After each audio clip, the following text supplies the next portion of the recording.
16 বছরের মেয়েটার শরীরে লাগলো বিধবার প্যাকাশে চিহ্ন। কন্যার গলার মোটা স্বর্ণের চেন, হাতের মোটা স্বর্ণের বালা, নাকের নাকফুল খুলে ফেলল গ্রামের বয়স্ক মুরব্বীরা। হাতের শুভ্রারাঙ্গা শাখা কপালে লেপে রাখা রক্তবর্ণ সিঁদুরটাও মুছে দিল কেমন নির্মমতায়। কন্যার মুখে কোনো উদ্বেগ নেই, বিষাদ নেই, চোখে দুটো যেন ধুধু মরুভূমি। দূর হতে দূরে কোথাও যেন কিছু নেই, কেবল মনে হচ্ছে ইতিহাসে বিধ্বস্ত হওয়া কোনো হিমালয় হয়তো। শরীরের চকচকে রঙের শাড়িটা খুলে অবশেষে সাদা থান পরিয়ে দিয়ে মেয়েটার শরীরে এঁকে দিল বিধবার চিহ্ন। এতক্ষণে এত দস্তাদস্তিতে কন্যার ক্লান্তি বার করলো শরীর জুড়ে। দেহ যে আর দিচ্ছে না, জিমিয়ে এলো শরীর, অবচেতন হয়ে নেতিয়ে গেল মাটির বক্ষে। গ্রামের মহিলারা মাটিতে নেতিয়ে পড়া অলকানন্দার দিকে ধ্যান দিল না, যেন ফেলনা জিনিসের ঠাঁই মাটিতে হওয়াটাই স্বাভাবিক। আর বিধবা নারীদের জায়গা যেন চিরপরিচিত প্রথা অনুসারে এই মাটি হয়ে এসেছে। মানুষ জাতির ভাব এমন, বিধবা পৃথিবীতে থাকতে দিচ্ছে এই ডের। আবার তার চালচুলোর কথা ভাবাটা নেহাতি বিলাসিতা। অবচেতন কন্যার মা মেয়ের মাথার নিচে একটা শক্ত মতন পাথর দিলেন। মেয়েটা তার উঁচু বালিশ না হলে যে শুতেই পারত না। মায়ের মন কেঁদে উঠল হু হু করে, অথচ সেই মাকেও প্রাণ খুলে কাঁদতে দিল না প্রতিবেশী মহিলারা। বিধবা মেয়ে মানুষ মানেই অলক্ষী, তাদের জন্য চোখের জল জড়ানো সর্বনাশা কাজ। কন্যার মাকে জোর করে নিয়ে যাওয়া হলো কন্যার ঘর থেকে। সবচেয়ে বড় রাজকীয় ঘরটায় থাকা টুকটুকে ভদুয়াজ পড়ে আছে বাড়ির সবচেয়ে নোংরা ছোট ঘরটাতে। একদম একা, নিস্তব্ধ। স্বামীর মৃত্যুর পর থেকে শুরু হলো অলকানন্দার নির্বাসন। বিহারিণী মহল তুমুল হইচয়ে পরিপূর্ণ। মহলের জমিদার সুদর্শন ঘোষ আজ মৃত্যুবরণ করেছেন। গ্রামের ছোট বড় সকল জাতের মানুষ তাই বিদ করেছে বিহারিণী মহল নামক বাড়িটায়। গ্রামের মানুষ যেন খালি পেটে না ফিরে, তাই বাড়ির কিনারায় বড় খালি জায়গাটাতে চলছে বিরাট খাওয়া দাওয়ার আয়োজন। খাওয়া দাওয়া বলতে ছিঁড়ে মুড়ি, দই, রসগোল্লা মানুষ পেট পুরে খাচ্ছে আর নিয়েও যাচ্ছে সেগুলো। এলাকার জমিদার মরে গিয়েও কত কাজে লাগছে তাদের। বেঁচে থাকা কালীনও মানুষটা বেশ সাহায্য করেছে গ্রামবাসীকে, সেই কথা কি ভোলা যায়? দইয়ের মাঝে জিব্বা ডুবিয়ে মানুষ খুব হা হুতাশ করছে জমিদারের জন্য। কত ভালোই না ছিল মানুষটা। অবশ্য চিরপরিচিত কথা অনুযায়ী মৃত্যুর পর সকল মানুষের ভালো হয়ে যায়। জমিদারও সে প্রথার বাহিরে না। অন্দরমহলে যতটা কান্নাকাটি হওয়ার কথা ছিল তার একাংশ বোধহয় হচ্ছে না। শুধু কাঁদছে জমিদারের মা, খুব চিকন স্বরে সে কাঁদছে, কিন্তু হইচই হচ্ছে ভেতর। তবে সেটা কান্না না। জমিদার সুদর্শন ঘোষের স্ত্রী অলকানন্দার মোটা মোটা স্বর্ণের গহনাগুলো ভাগ করা নিয়ে সকল হইচই। বিধবা স্ত্রী তো আর গহনা পড়তে পারবে না, তাই সেগুলোর সঠিক ব্যবহার নিশ্চিত করতে ননদ ননস যা লেগে গিয়েছে বাগবাটোরায়। এমন বাগবাটোরা নিয়ে বিরক্ত হলেন জমিদারের মা সুরবালা। বেশ বিরক্ত হয়ে গমগমে কণ্ঠে কিছুটা দমকে সকলের উদ্দেশ্যে বললেন, তোরা থাম দেখি। গয়নাগুলো বাগ করছিস কোন আক্কেলে শুনি? মরেছে তো আমার ছেলে, বউ তো মরেনি, তবে তার জিনিস কেন বাগ করছিস? সুরবালার কথাটা ঠিক পছন্দ হয়নি সুবার। সুরবালার দেবর নন্দন মশাইয়েরও তেমন ভালো লাগেনি কথাখানা। তা হোনার ঘুমট চেহারা দেখেই টের পাওয়া গেল। সাথে বারেকি কণ্ঠে কপাল কুঁচকে বললেন, বউ ঠাকুরানী, বিধবা বউয়ের জন্য আপনার এমন দরদ বড়ই আশ্চর্য সৃষ্টি করছে। বউ এনেছেন, মাস গড়ল না, অথচ এখনই আপনার ছেলেকে খেলো। অলক্ষী মেয়ে মানুষ। ঠাকুরপো, এমন কথা বলো না। যার যতটুকু আয় তা খণ্ডন করার সাধ্য কারণে, তাই নাকি বউ ঠাকুরানী? বেহুলার গল্প তো শুনেছেন। সতী সাবিত্রী স্ত্রী বলে নিজের স্বামীর ফান ফিরিয়ে এনেছিল। স্ত্রী চাইলে কি না পারে? আপনি মাথায় তুলবেন না ওই বউকে। সুরবালা আরো কিছু বলতে চাচ্ছিলেন, কিন্তু তার আগে গ্রামের দুজন মহিলা ছুটে এলেন। ব্যস্ত কণ্ঠে সুরবালার উদ্দেশ্যে বললেন, গিন্নি, বউ তো চুলগুলো কাটতে দিচ্ছেন না, একটু আসুন দেখি। ও মেয়ে আমাদের কারো কথা শুনছে না। বিধবা বউ চুল না কাটলে স্বামীর আত্মা শান্তি পাবে বলুন তো? সুরবালা কিছু বলার আগে ফোড়ন কাটলেন নন্দন মশাই। মুখ জামটি মেরে বলল, অমন মেয়ের মুখে চুলকালি লেপে দেওয়া উচিত। কেবল বাড়ির বউ বলে কিচ্ছুটি বলছি না। নন্দন মশাইয়ের বাচনভঙ্গিতে বিরক্ত হলো সুরবালা, কিন্তু কিছু বললেন না। মাথার ঘোমটাটা আর একটু শক্ত হাতে টেনে গম্ভীর কণ্ঠে বললেন, চলো, আমিও যাচ্ছি সাথে। ও চেতনা ফিরেছে কখন সেটা না জানিয়ে চুল কাটতে লাফালাফি করছো, চলো আমি দেখছি। সুরবালা কথাটা বলে দুপা আগাতে নন্দন মশাই কটাক্ষ করে বললেন, বিধবা মা গুলোর এত ভাব কিসের কে জানি। সুরবালার শরীরটা গিনগিন করে উঠল। কথাটা সে শুনেও যেন শুনল না। বিধবা তো সে নিজেও, আর দেবর যে তাকে উদ্দেশ্য করেই কথাটা বলেছে তা বুঝতে বাকি রইল না তার। কিন্তু মিটমিট হাসি দেখা গেল গহনাপত্র বাক করা মেয়ে বউদের মুখে। কোথাও একটা নন্দন মশাইকে গোপন আশকারা দিল তাদের হাসি। ছোট আদো আবসা করে এক কোনায় গাপটি মেরে বসে আছে অলকানন্দা। দু চোখে তার নিগার শূন্যতা, অথচ ঠাঁই মেলেনি অশ্রুর।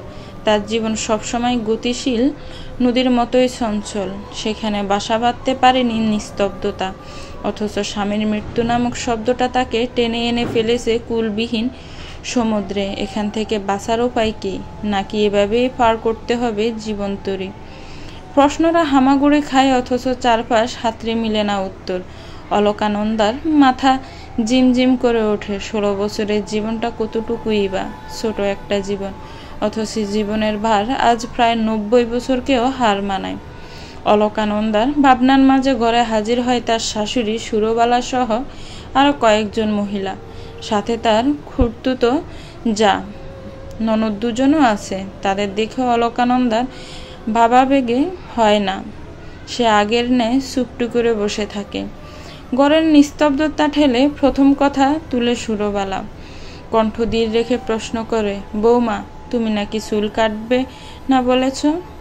অলকানন্দার উত্তর দেয় না, শুধু ঘরে বসে থাকে। এতে বিরক্ত হয় তার ননদ ফানকড়িও মনোময়ূরী। ফানকড়ি তো রেগে মেগে বলে ওঠে, বৌরানী, এ কেমন তোমার ব্যবহার? স্বামী মারা যাওয়ার কোনো শোকতাপ তোমার মাঝে নেই, এখন আবার চুল কাটতে চাচ্ছ না, এসব কেমন আচরণ? ফানকড়িকে আশকারা দিয়ে মনোময়ূরী বলে উঠল, আরে ছোট, বংশের মেয়ে মানুষ তো, ওরা আচরণ বুঝবে কেমন করে? দুই বোন ঠোঁট টিপে হেসে উঠল। তাদের কথায় বিরক্ত হলো অলকানন্দার খুড়তুতো যা কৃষ্ণপ্রিয়া। এক হাত গোমটাটা টেনে নিবিড় কণ্ঠেই বলল, আহা ঠাকুরজি, অমন করে বলছো কেন? মেয়েটা কষ্ট পাবে। তাতে তোমার এত দরদ কেন মেজো বউ?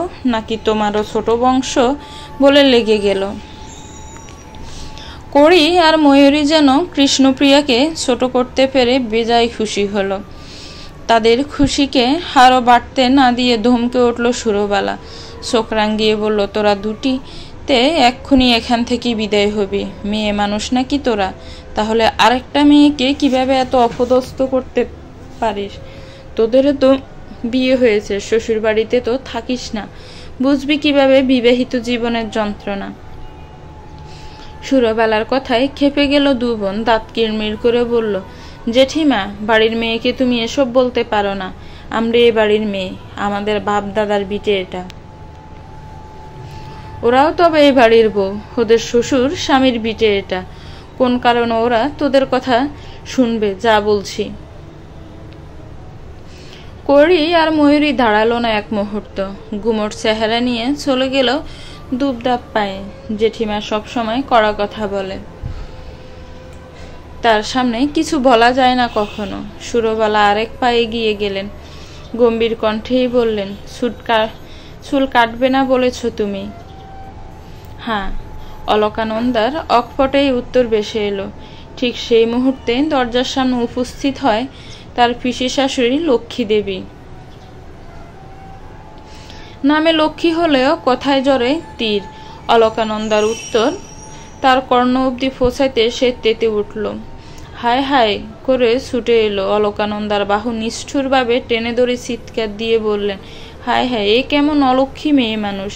স্বামীটাতে গেছে, এর কোনো কষ্ট নেই বুকে, কি রং ওর শরীরে! এই বউ, তুই চুল কাটবি না কেন? তোর শাশুড়ি আমি আমি তো বিধবা হওয়ার সাথে সাথে চুলগুলো সব ফেলে দিছি।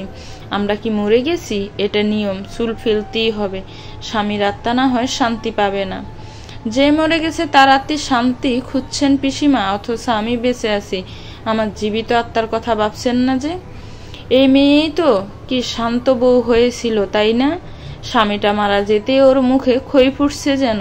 সি সি, কেমন মেয়ে মানুষও। শোনো বউ, চুল তোকে কাটতেই হবে।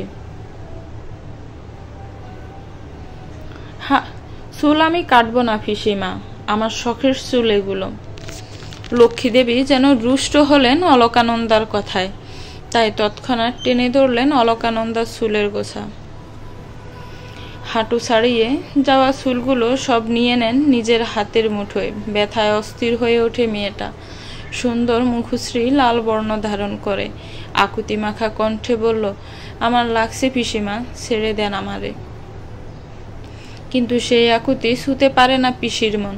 ছুটে আসে সুরবালা, নিজের ননাসের হাতখানা চেপে ধরে শক্ত কণ্ঠে বলেন, বড়দি, ছেড়ে দেন বউয়ের চুলগুলো। লক্ষ্মী দেবীর হেলদোল কথা দেখা গেল না সে কথায়। সুরবালা আরো বার কয়েক ছাড়তে বলার পরও শক্ত হাতে মুঠ করে ধরে রাখে সেই চুল। অথবা সুরবালা তার ননাসের হাতখানা টেনে ছাড়িয়ে দেন। জামটি মেরে বলেন, বউ চুল কাটতে না চাইলে কাটবে না, কেউ যেন জোর করতে না আসে। ছোট ভাইয়ের বউয়ের কথায় খেপে যান লক্ষ্মী দেবী। দাঁত কিরমির করে একবার সুরবালা আর একবার অলকানন্দার দিকে তাকিয়ে বলে, চুল তো এই মেয়েকে কাটতেই হবে। যে নিয়ম আমরা করেছি সে নিয়মও করবে না কেন? ছোট বংশের মেয়ে, এত দেমাগ, ও চুল থাকবে না। কথা শেষ করে হনহনিয়ে বেরিয়ে গেল সে। মুখ নাক কুচকে বেরিয়ে গেল প্রতিবেশী মহিলারাও। ঘরে পড়ে রইল দুজন স্বামীহারা নারী, যারা আজ বেঁচে থেকেও মৃত। সুরবালা নিজের পুত্রবধূর কাছে গিয়ে জড়িয়ে ধরল মেয়েটাকে। সাদা শাড়িতেও 16 বর্ষীয়া কন্যাকে স্বর্গের অপ্সরা থেকে কম লাগছে না। কি বিশাল চুলের গোছা মেয়েটার, হাঁটু অবধি সেই চুল। এত সুন্দর মেয়েটার জীবন কেবল থেমে যাবে বিধবা নামের নিমেষে। চঞ্চল তো কম ছিল না মেয়েটা। সে নিজে পছন্দ করে তার 30 বর্ষের ছেলের জন্য এই ছোট মেয়েটাকে এনেছিল। 1 মাসও হয়নি বিয়ের। মেয়েটার সবসময় উড়ে বেড়ানোর ইচ্ছে ছিল। একটা সাদা শাড়ির কি এমন ক্ষমতা যে উড়ে বেড়ানোর ইচ্ছেটাকে শিকল দিয়ে আটকাবে? অলকানন্দার চোখ পাথর। সে মিনমিন কণ্ঠে বলল, আমি চুল কাটবো না মা, আমি এমন সাদা শাড়ি পরবো না। না না না। সুরবালার কান অবধি ফোঁসায় সে কথা। অতঃপর বেশে আসে দীর্ঘশ্বাস। এ সমাজ বড্ড কঠিন যে বিধবার ইচ্ছে এত সহজে যে এ সমাজ মানবে না। যুদ্ধ করতে হবে তার জন্য অনেক। ছোট অলকানন্দা পারবে তো? সংশয়ের বুক কাঁপে সুরবালার। বিহারিণী মহল এ বিচারে বসেছে। বিচারের বিষয়বস্তু হলো অভদ্র মেয়ে মানুষের চুল কাটা। অন্দরমহলে ছোটখাটো একটা বৈঠক বসেছে। অন্দরমহলের এক কোনায় দাঁড়িয়ে আছে অলকানন্দা। তাকে নিয়েই এই বৈঠক আয়োজন। বাড়িতে পুরুষ মানুষ বলতে আছে অলকানন্দার কাকা শ্বশুর, খুড়তুতো দেবর, খুড়তুতো ননদদের স্বামীরা এবং তার বাবা, আর বাকিরা সবই মেয়ে। বিচার কার্যের সবচেয়ে অবদান বেশি লক্ষ্মী দেবীর। তিনিই হইচই করে রব তুলেছে বাড়ির বউ বেশ্যা। না হয় স্বামী মারা যাওয়ার পরও কারো মনে রং থাকে? নিশ্চয় পর পুরুষের সাথে দেহ মিলানোর দান্দা। রূপ না থাকলে পুরুষ মানুষ কি আর দেখে চোখে দেখবে? এমন আরো বিশ্রী বিশ্রী উদাহরণ দেখিয়েই এই বিচার কার্য সাজানো হয়। অলকানন্দার চুপচাপ যেন সুউচ্চ হিমালয় দাঁড়িয়ে আছে তার বিশালতা নিয়ে। মুখ খুললেন নন্দন মশাই। আপাতত বাড়িতে বড় বলতে সেই আছে, তাই বিচারের বার আজ তার কাঁধে। নন্দন মশাই আরাম কেদারাখানায় আয়েসি ভঙ্গিতে হেলান দিয়ে অলকানন্দার দিকে দৃষ্টি ফেলে বললেন, তা বউ, তুমি নাকি চুল কাটবে না জানিয়েছ? নিজেকে তুমি কি ভাবো বিরাট কিছু? নাকি সব তোমার পড়াশোনা জানো বলো অহংকার, নাকি অন্য কিছু? শেষের অন্য কিছু কথাটা যে ভীষণ বাজে কিছু উল্লেখ করেছে তা বুঝতে বাকি রইল না কারো। তার উপর কথাটা বলার সময় নন্দন মশাইয়ের ঠোঁটের কোণে ক্ষুধার্ত হাসির এক রেখা দেখা গিয়েছিল। তা গোপন হয়নি অলকানন্দার দৃষ্টিতে, যা তাকে ভেতর থেকে আরেকটু কঠোর করল। সে শক্ত কণ্ঠে বলল, আমি কেবল আমার পছন্দকে মূল্য দিচ্ছি, তাই আমি চুল কাটতে চাচ্ছি না। বড়া বৈঠকে মেয়েদের এমন শক্ত কণ্ঠ অবশ্যই বেমানান। পুরুষের গালে তা ছড়ের ন্যায় লাগে, যা রাগিয়ে দিল নন্দন মশাইকে। সে বিরাট এক ধমক দিয়ে বলল, তোমার আবার কিসের পছন্দ? হ্যাঁ, স্বামীর জন্য নারীরা সাজে। যেখানে স্বামী মরে গেছেন সেখানে তোমার এমন শখের কারণ দেখছি না বউ। কে বলেছে নারীরা স্বামীর জন্য সবসময় সাজে? কখনো কখনো তারা নিজের জন্য সাজে। আর আমি তো কেবল আমার চুলগুলোই রাখতে চাচ্ছি, যা একান্তই আমার। তাতে এত সমস্যা কিসের কাকামশাই? অলকানন্দার কথাটা আগুনে ঘি ডালার মতন কাজ করল। তেড়ে এলেন লক্ষ্মী দেবী। বৈঠকখানার একদম মাঝামাঝি এসে সে যেন উৎপাত শুরু করলেন। জ্বলন্ত দৃষ্টিতে তাকিয়ে অগ্নিজড়া কণ্ঠে প্রায় চেঁচিয়ে পড়ল, এটা নিশ্চয়ই বেশ্যা হবে। অল্প বয়সে স্বামী মরেছে তো শরীরের জ্বালা মেটাতে হবে না, তাই এমন রূপ ধরে রাখতে চাচ্ছে। মেয়ে মানুষ, তোর এত শোয়ার শখ? আপনি তো রূপ ধরে রাখেননি, তবুও তো কত বিছানাতেই। বাকি কথা আর সম্পূর্ণ করল না অলকানন্দা, বরং খিলখিল করে হেসেই বুঝিয়ে দিল অসম্পূর্ণ বাক্যের বাকি অংশের গীতিকাব্য। সকলে হতভম্ব চোখে তাকিয়ে রইল অলকানন্দার দিকে। এই মেয়েটা যে এমন জবাব দিতে পারে কেউ কল্পনাতেও বোধ হয় ভাবেনি। সুরবালা বিস্ময় ভরা চোখ নিয়ে তাকিয়ে থাকে নিজের সদ্য বিধবা পুত্রবধূর দিকে। এই তো সেদিন যখন মেয়েটাকে ঘরে তুলে আনলো, চারপাশে তুমুল শঙ্খধ্বনি উলুধ্বনির শব্দে এক বিশাল আয়োজন যেন। মেয়েটা চোখ তুলে তাকালো না অবধি, মাথা নত করে এক হাত ঘোমটা টেনে কাছুমাছু ভঙ্গিতে দাঁড়িয়েছিল। শুভরাত্রির পরের দিন মেয়েটা দিন দুনিয়া ভুলে শাশুড়ির কাছে এসে বায়না জুড়ল তাকে যেন তার বাবার বাড়ি পাঠিয়ে দেওয়া হয়, কারণ স্বামীর সোহাগ নামক ব্যাপারটা তার কাছে ভীষণ অদ্ভুত আর যন্ত্রণাদায়ক লেগেছে। এমন সোহাগ তার চাই না। সুরবেলা লাজ লজ্জার মাথা খেয়ে অবুঝ পুত্রবধূকে স্বামী সোহাগের তাৎপর্য বুঝালেন, স্বামীর মর্ম বুঝালেন, অথচ সেই অবুঝ মেয়েটা কেমন যেন বুঝদার হয়ে গেল এক মাসে।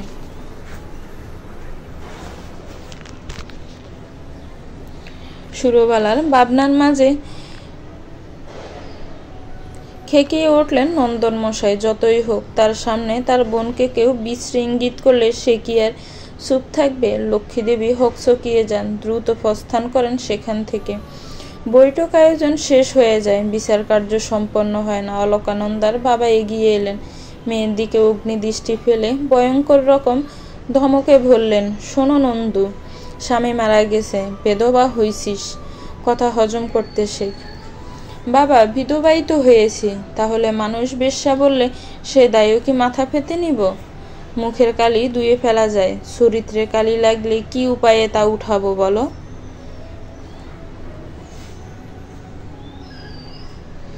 তোকে কিন্তু তোর বাপের ভিটেতে ফেরত নেওয়া হবে না।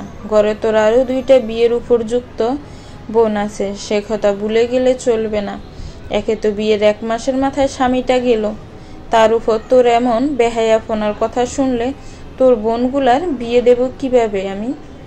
বেধবা মেয়ে ছেলের জন্য আমার ঘরের দোর বন্ধ, অলক্ষী মেয়ে মানুষ। কথা শেষ করে ভদ্রলোক বাড়ি থেকে বেরিয়ে যান। অলকানন্দা বাবার যাওয়ার পানে তাকিয়ে রইল। কারো মৃত্যু কি কারো হাতে লিখা থাকে?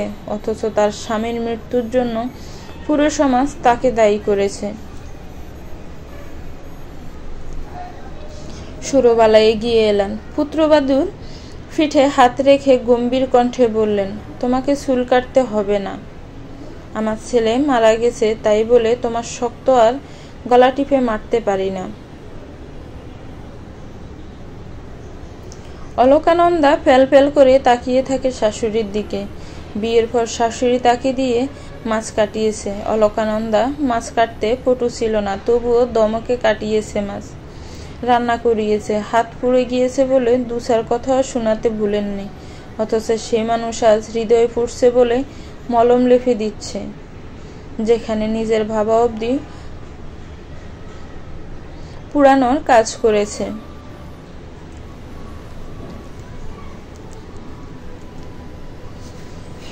সময়টা ঠিক গভীর রাত।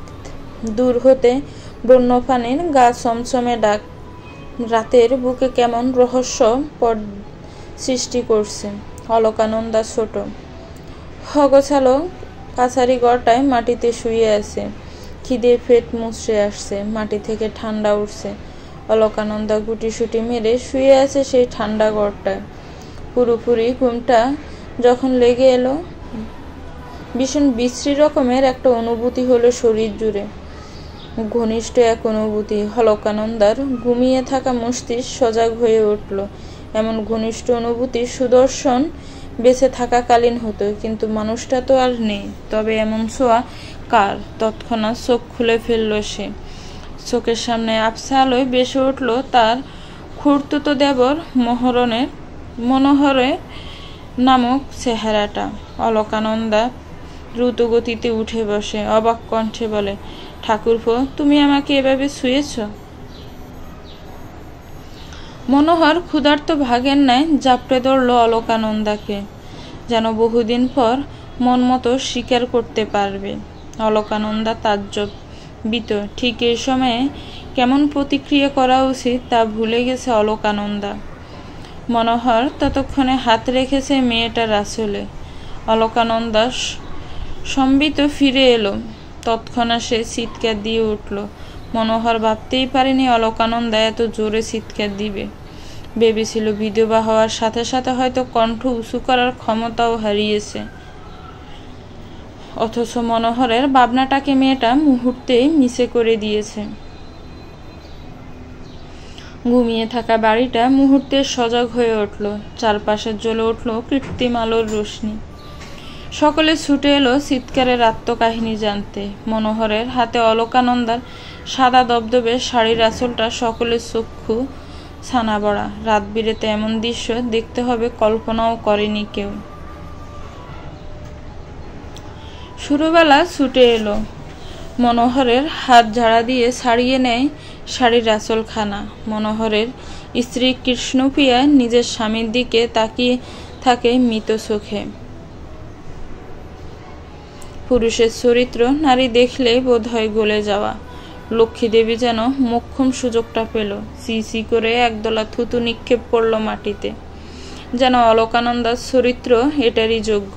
অলকানন্দা চোখ জুড়ে উপসে আসে অশ্রুস্রোত।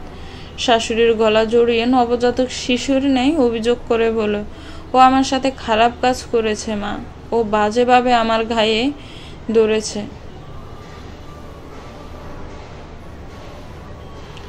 শুরুবেলা নিজের সন্তানের ন্যায় দেবরের ছেলের দিকে তাকিয়ে থাকে। ছেলেটার চরিত্র একদম বাপের মতন হয়েছে। বাপেরও যেমন এই বয়সে চুকচুক স্বভাব, ছেলেটারও তাই। শুরুবেলা কিছু বলার আগে হামলে পড়ে লক্ষ্মী দেবী। মুখ জামটি মেরে বলে, আমার বাইপোর তো খেয়ে দিয়ে কাজ নেই, রাত বিরেতে সদাবাবু ফেলে বেদবার কাছে আসবে। নিশ্চয় তুই ডেকেছিস বউ, এই জন্যই তো চুল কাটতে চাসনি, রূপ ধরে রেখেছিস। পুরুষ মানুষকে সুযোগ দিয়েছিস তাই এসেছে। এখন এত ন্যাকামো করছিস কেন বাছা?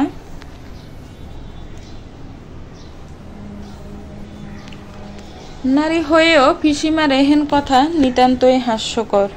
এমন নারী কত সহজেই আরেকজন নারীর গায়ে কালি সেটাতে করছে।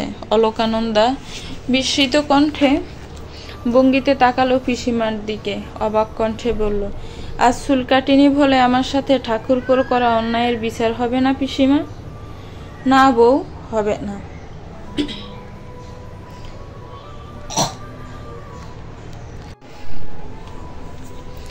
মনোহর বিজয়ী ভঙ্গিতে বাঁকা হাসলেন, যেন কোনো রাজ্য জয় করে এসেছে।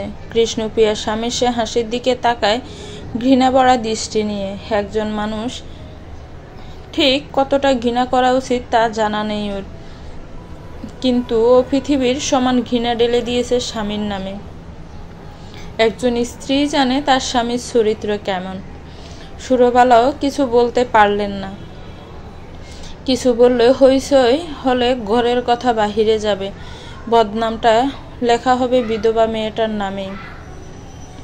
কারণ এই মাটিটা নরম, আর মানুষ নরম মাটি খামচে ধরতে পছন্দ করে। অলকানন্দা শাশুড়ির ফানে তাকায় বিচারের আশায়, অথচ মানুষটা নির্জীব। অলকানন্দার ভেতর কেমন কঠোর একটা সত্তা জেগে ওঠে। নরম কোমল মেয়েটা কঠোর হয়ে ওঠে নিমিষে। কেমন শক্ত কণ্ঠে আবার জিজ্ঞেস করে, ঠাকুরপুর বিচার হবে না তাই তো পিসিমা? না, লক্ষ্মীদেবীর তৎক্ষণাৎ উত্তর। লক্ষ্মীদেবীর উত্তর দিতে দেরি অলকানন্দ ছুটে বেড়ালো গড় জুড়ে।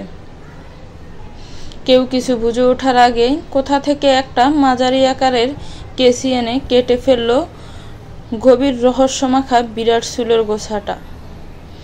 ঘাড় অবধি চলে এলো অসম্ভব সুন্দর সেই চুলগুলো, যেই চুলের ভাঁজে একসময় মুগ্ধ হতো কত শত পুরুষ, এমনকি নারীও। সেই চুল আজ ভীষণ অবহেলায় গড়াগড়ি খাচ্ছে মাটিতে। সবাই হতভম্ব দৃষ্টিতে তাকিয়ে রইল মেয়েটার দিকে। সব চুলগুলো ঘাড় অবধি করে শান্ত হলো মেয়েটা। দূরে ছুঁড়ে মারল হাতের ধারালো কেসিটা, যা মাটিতে পড়ে বিরাট শব্দ তুলল। অলকানন্দা চোখে তখন আগুন ঝরে পড়ছে। পিসিমার দিকে রক্তচক্ষু নিয়ে তাকালো, কণ্ঠ প্রয়োজনের তুলনায় শীতল করে বলল, এবার বিচার হবে তো পিসিমা?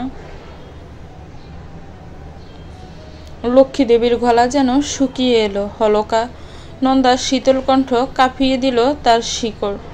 ভুল করেও মুখ ফুটে সে না শব্দটা উচ্চারণ করতে পারল না।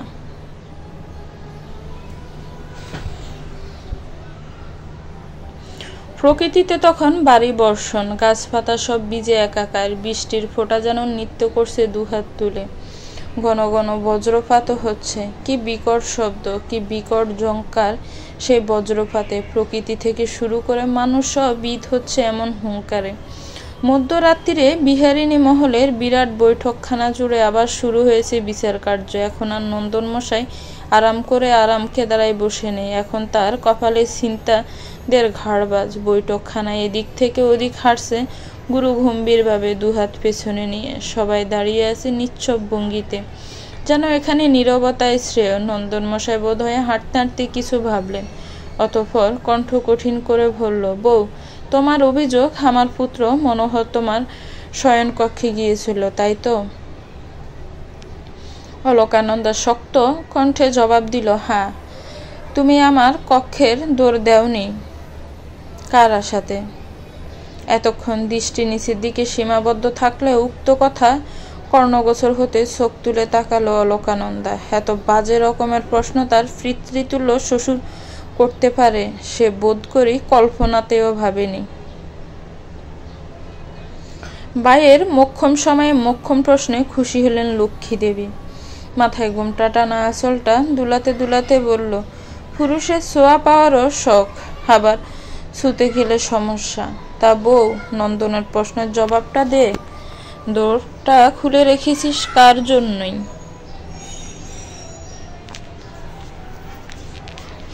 অলকানন্দা শাশুড়ির পানে তাকালো। সুরবালার দৃষ্টিও কঠিন। অলকানন্দা চোখ ঘুরিয়ে চাইল কৃষ্ণপ্রিয়ের দিকে। স্বামীর আচরণে মেয়েটাও যে ভীষণ কষ্ট পেয়েছে তা তার চোখে মুখে স্পষ্ট। বাড়িতে রয়েছে ননদ, নন্দাইরা। এমন ভরা সম্মানের বাজারে নিজের সম্মান হানিটা বড্ড ঘায়ে লাগলো অলকানন্দার। সে শক্ত চোখে নিজের পিসি শাশুড়ির দিকে তাকিয়ে বলল, যে যেমন অন্যকে তেমন বাবা মনুষ্য জাতির স্বভাব পিসিমা। তবে যাই বলুন, দুধ আর গোল যেমন এক জিনিস না, তেমন আপনার চরিত্র আর আমার চরিত্র এক নয়। লক্ষ্মীদেবী হজম করতে পারলেন না এমন চিরন্তন সত্য কথাটা।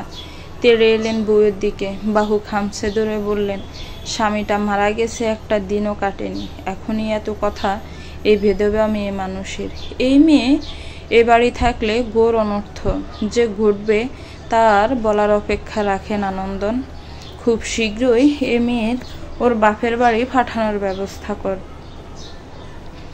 নন্দন মশাই বিজ্ঞ মানুষের মতন উপর নিচ মাথা নাড়ালেন, যেন সে লক্ষ্মী দেবীর প্রস্তাবটাই এতক্ষণ ভাবছিলেন। অলকানন্দা শূন্য চোখে তাকালো পিসির দিকে, ক্ষীণ স্বরে বলল, এতক্ষণ তো আমার চুলের দোষ ছিল পিসিমা, চুল কেটেছি, তবুও বিচার পাবো না, তা তো মানা যায় না। লক্ষ্মী দেবী ভ্রু কুচকালো এহেন কথায়, সনহিয়ান কণ্ঠে বলল, তাহলে তুই কি চাসবো? বিচার করুন। ঠাকুরপোর ঘরে স্ত্রী রেখে কোন কারণে আমার ঘরে এসেছিল সেই কৈফিয়ত নেন, তাহলে আপনাদের সংশয় বুঝবে। মনোহর এগিয়ে এলো, ব্যস্ত কণ্ঠে নিজেকে নির্দোষ প্রমাণ করার জন্য বলে উঠল, আমি মোটেও আপনার ঘরে যেতে চাইনি বৌরানী, আপনিই তো আমাকে ডাকলেন। কৃষ্ণপ্রিয় শুনেছে সে ডাক, তাই না গিন্নি? শেষের প্রশ্নখানা সে নিজের স্ত্রী কৃষ্ণপ্রিয়ের দিকে তাকিয়েই করল। মেয়েটা আচমকিক প্রশ্নে হতবিহ্বল হলো, চারপাশ হাতড়ে খুঁজে পেল বেড়ালো উত্তর, অথচ শূন্য হাতে তাকে ফিরিয়ে দিয়েছে নিয়তি। সে উত্তর না পেয়ে নিস্তব্ধ চোখে কেবল ছেয়ে রইল। উত্তর দিল অলকানন্দা, আমি তোমাকে ডাকিনি ঠাকুরপো। কৃষ্ণপ্রিয়ার মুখই সেই উত্তর দিচ্ছে, মিছে কথা বলার কোনো প্রয়োজন নেই। ডেকেছিলে তো দিদি, তুমি তো ডাকলে, জ্বর আসছে তাই ভয় করছে বলে ডাকলে, সেজন্যই তো উঠে এসেছিলেন তিনি। বাহিরের ভয়ঙ্কর বর্জ্যপাতের চেয়েও নির্মম ছিল কৃষ্ণপ্রিয়ার কাছে এই স্বীকারোক্তি। বিস্ফোরিত নয়নে অলকানন্দ তার জারফানে চাইল। হে 1 মাসে মেয়েটার সাথে তার দারুণ সখ্যতা গড়ে উঠেছিল। তার বয়সের চেয়ে 2 বছরের ছোট কৃষ্ণপ্রিয়া হয়ে উঠেছিল তার গল্পের জুলি। অথচ মেয়েটা কিনা এতটাই স্বামীভক্ত যে আরেকটা মেয়েকে মুহূর্তে চরিত্রহীন প্রমাণ করতে এক মুহূর্ত ভাবল না।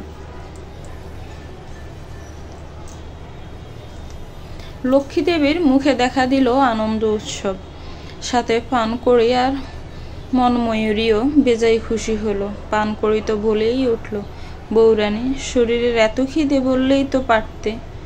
বললে কি তুমি তোমার স্বামীকে পাঠাতে শালিকা? পানকড়ির কথায় হাস্যরসিকভাবে মারাত্মক উত্তরটা দিলেন মনময়ূরীর স্বামী প্রসাদ। পানকড়ির ঠাট্টা যেন মাঠেই মারা গেল। মনময়ূরী নিজের স্বামীকে কিছু বলতেও পারল না, কারণ মানুষটা বড্ড গম্ভীর এবং রাগী। তার বাড়ির এমন তামাশা যে মানুষটার মোটেও পছন্দ হচ্ছে না তা সে জানে, তাই তো স্বামীর সামনে দুটো কটু কথা বলতে চেয়েও বলতে পারল না। তুমি মিথ্যে কথা বলে স্বামীকে লুকাচ্ছ ছোট যা, তোমার চেয়ে ভালো আর কেউ কি জানে তার চরিত্রের কথা? অলকানন্দার প্রশ্নের উত্তর দিল না কৃষ্ণপ্রিয়া, মাথা নত করে রাখল কেবল। নন্দন মশাই বিজয়ী হাসি হেসে বললেন, তোমার চরিত্র ঠিক করব। তোমার জন্য পুরুষ মানুষ খারাপ হচ্ছে, স্বামী মরেছে, এখন এক মনে ধ্যান করো স্বামীর জন্য, এসব কেচ্ছা কাহিনী করো না।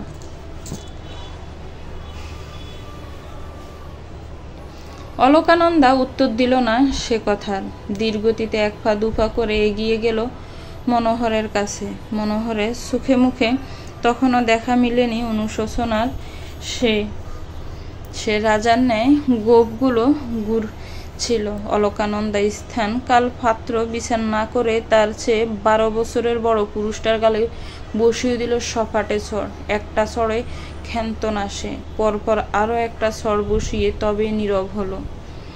উপস্থিত সকলে স্তব্ধ হয়ে গেল মুহূর্তে। তুমুল বৃষ্টির শব্দ ছাপিয়ে চড়ের শব্দটা ভয়াবহ শোনালো। লক্ষ্মী দেবী যেই না তেড়ে আসতে নিলেন, অলকানন্দার সামনে ডাল হয়ে দাঁড়ালো সুরবালা। বিধবার সাদা আস্তরে গেরার শক্ত খোলসের নাড়িটা থামিয়ে দিল তার ননাসকে। অতঃপর তার দেবন নন্দন মশাইয়ের দিকে তাকিয়ে রুক্ষ কণ্ঠে বললেন, ঠাকুরপো, এই বিচার কার্য এখানে সমাপ্তি টানলে সকলের মঙ্গল হবে। আশা করি কি বলতে চেয়েছি বুঝতে পেরেছ। বউ ঠাকুরন, আপনি আপনার চরিত্রহীনা পুত্রবধূরই পক্ষ ধরছেন, আমি সত্যের পক্ষ ধরছি, আর তুমিও জানো আমার সত্যিটাই রত্ন। নন্দনমশাই আর কথা আগানোর সাহস পেলেন না, হাত গুটিয়ে চলে গেলেন নিজের ঘরে। একে একে বিদায় নিল সকলে। বিশাল ঘরটাতে কেবল দাঁড়িয়ে রইল অলকানন্দা আর সুরবালা। সকলে প্রস্থান নিতে শক্ত পাহাড়ের ন্যায় অলকানন্দ ভেঙে পড়ল। শাশুড়ির পা জড়িয়ে হাউমাউ করে কেঁদে উঠল। বাঁচতে চাওয়া তুমুল তৃষ্ণা নিয়ে বলল, মা, আমি কিন্তু সত্যিই ঠাকুরপুকে ডাকিনি, আমাকে বাঁচান, ওরা বাঁচতে দিবে না আমায়। সুরবালা পুত্রবধূর মুখ চেপে ধরে শক্ত কণ্ঠে বলে, কান্নার শব্দ যেন বাহিরে না যায়, ওদেরকে বুঝতে দেওয়া যাবে না তোমারও কান্না পায়, তাহলে কিন্তু তোমাকে ওরা আর হাসতে দিবে না। আর আমি জানি তুমি সত্যি বলছো, মনে রেখো, তুমিই সত্যি, তুমিই সুন্দর, আর সত্যির সৌন্দর্যতা তোমার ভেতর আছে, যা এ বাড়ির বাকিদের ভেতর তেমন দেখা যায় না।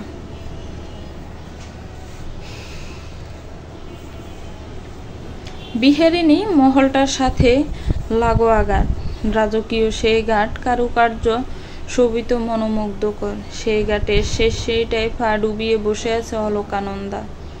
সাদা শাড়িটা কাঁধ গলিয়ে টলমলে জ্বলে ভাসছে, মনে হচ্ছে সাদা পদ্ম। অথচ এই সাদা শাড়িরই এত শক্তি যে একটা নারীর শখে চুল অবধি বিসর্জন দিতে হয়েছে। মনে হয় যেন জীবিত মানুষের কাফনের শাড়ি। অলকানন্দা চোখ বন্ধ করে শ্বাস নিল। চোখের সামনে ভেসে উঠল তার বৈবাহিক রঙিন জীবন। রঙিন জীবনটা নাম ডাকেই রঙিন ছিল, বাস্তবিক অর্থ সেখানেও ঠাঁই মিলেছিল বিষণ্ণতার। প্রথম যেদিন স্বামীর ঘরে এলো, বাবার নড়বড়ে কুড়েঘর রেখে যেন মনে হলো রাজপ্রাসাদে এসেছে। চারপাশে কত আলোকসজ্জা, সেই আলো দেখেই ভেবেছিল তার জীবন বোধ হয় আলোকিত হয়ে গেছে।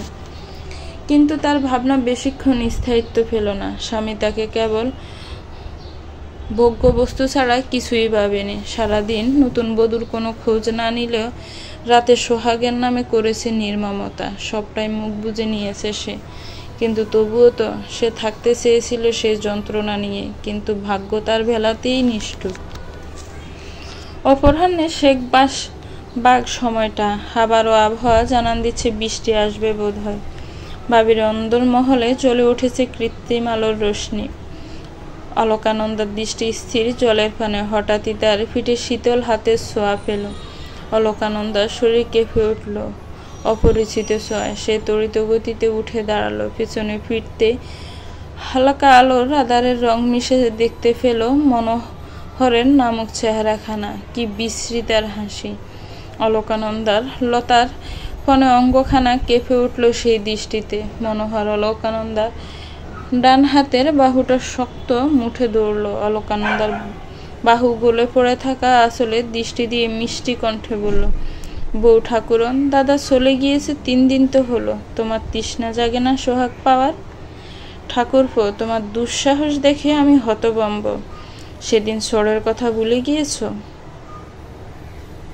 অলকানন্দার অগ্নিজড়া কথার বিনিময়ে মনোহর শীতল। অলকানন্দার বীজে আঁচলটা তুলে নিজের নাকের সামনে ধরল। বেশ জোরে শ্বাস নিল, যেন আঁচল থেকে নিংড়ে নিল সকল অমৃত। অলকানন্দা প্রতিবাদ করল না, মুচকি হেসে জিজ্ঞেস করল, আসলে কিসের প্রাণ পাচ্ছ ঠাকুরপো? মনোহর বড্ড অবাক হলো। এত নিবিড় তো অলকানন্দার আচরণ হওয়ার কথা ছিল না। মনোহরকে চুপ থাকতে দেখে অলকানন্দা আবারও বলল, কিসের প্রাণ পেলে ঠাকুরপো? আমার মৃত স্বামীর অস্তিত্বই এই আঁচল জুড়ে। আমার শখের মৃত্যুর শ্মশান এখানে। পাচ্ছ আমার অস্তিত্ব পুড়ে যাওয়ার গ্রাণ? মনোহর তৎক্ষণাৎ ছেড়ে দিল আঁচলটা। তার মধ্যে গাটু উপস্থিত হলো কৃষ্ণপ্রিয়া। আঁচল ছাড়ার দৃষ্টিগোচর হয়নি তার। তাই তো ভীষণ অবাক কণ্ঠে বলল, দিদি, তোমরা এখানে? অলকানন্দার দৃষ্টি শীতল, খিলখিল করে হেসে বলল, তোমার স্বামী তো আমার দেহ তৃষ্ণা মেটায়। সেদিন তো তুমিই বললে বলা সবাই। আমি তো তোমার স্বামীকে ডাকি, দোষ না করে দোষের ভাগীদার হলাম, তাই ভেবেছি আজ ডেকেই ফেলি। তোমার তো আর সমস্যা নেই তোমার স্বামী কোথায় গেল না গেল তা নিয়ে, তাই ভাবলাম আমার তৃষ্ণাও মিটিয়ে ফেলি, কি বলো?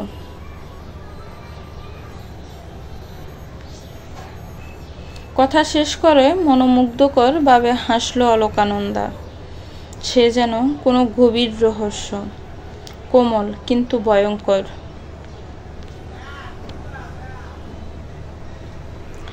মানুষের মৃত্যুর পর 3 দিন, দিনগুলো বোধ করি দ্রুত অতিক্রম করে। সুদর্শন জমিদারের মৃত্যুর পর চলে গেল 4 দিন। আবার গ্রামের মানুষদের জন্য বিরাট খাবার দাবারের আয়োজন করা হলো। আজ বিহারিণী মহলে চুলাতে আগুন ধরানো হবে, সেই আয়োজনই চলছে অন্দরমহলে। দেখা বোঝার উপায় নেই যে এই বাড়িতে কেউ মারা গিয়েছে, মনে হচ্ছে যেন বাড়ির একমাত্র কন্যার বিয়ের আয়োজন। কি বিশাল করে শুরু হয়েছে সে আয়োজন। অলকানন্দা ভর দুপুরে শাড়ির আঁচল মেলে মাটিতে শুয়ে আছে। সাদা শরীরে সাদা শাড়িটা যেন ভয়ঙ্কর রকমের সৌন্দর্য সৃষ্টি করেছে।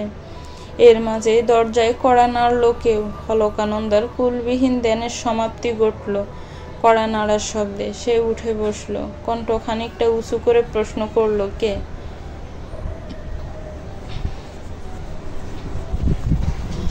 বাহির থেকে সাবধানী পুরুষালী কণ্ঠ ভেসে এলো। অলকানন্দা দূর খোলেন, আমি প্রসাদ। পরিচিত কণ্ঠ পেতে অলকানন্দা উঠে দাঁড়ালো। তার ননদের স্বামী প্রসাদ সম্পর্কে তার ছোট হলেও তাকে সবসময় নাম সম্বোধন করেই ডেকেছে। মানুষটার এক কথা, অলকানন্দা আমার বড্ড ছোট, ওকে সম্বোধন করতে আমার বড় সংশয় হয়।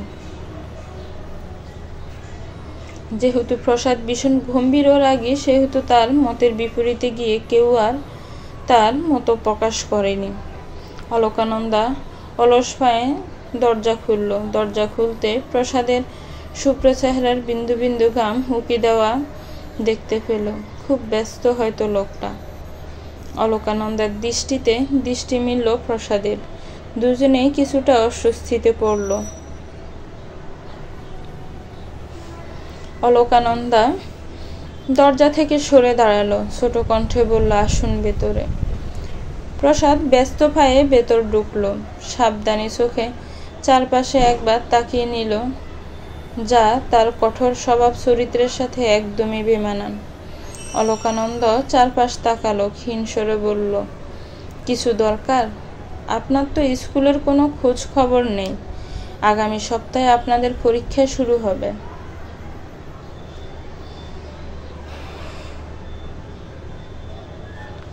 অলকানন্দার কথার বিপরীতে বড় বড় চোখে চাইল। বিয়ের পর স্কুলের কথা সে প্রায় ভুলতেই বসেছে। শ্বশুরবাড়ির চাপে বই নিয়ে বসার কোনো সুযোগ হয়নি। কি পরীক্ষা দিবে সে? মাত্রই তো নতুন ক্লাসে উঠল। নতুন বই তো তার বড্ড অপরিচিত। তার উপর বর্তমানের পরিবেশ অবস্থা যা, আদৌ সে পরীক্ষা দিতে পারবে কিনা সন্দেহ। নিজের ঝামেলা বারাক্রান্ত জীবনে কথা ভাবতেই হতাশার শ্বাস বেরিয়ে এলো বুক ছিঁড়ে। অলকানন্দাকে চুপ থাকতে দেখে প্রসাদ আবার তাড়া দিয়ে বলল, কি করবেন ভাবছেন? বেশি দিন তো নেই।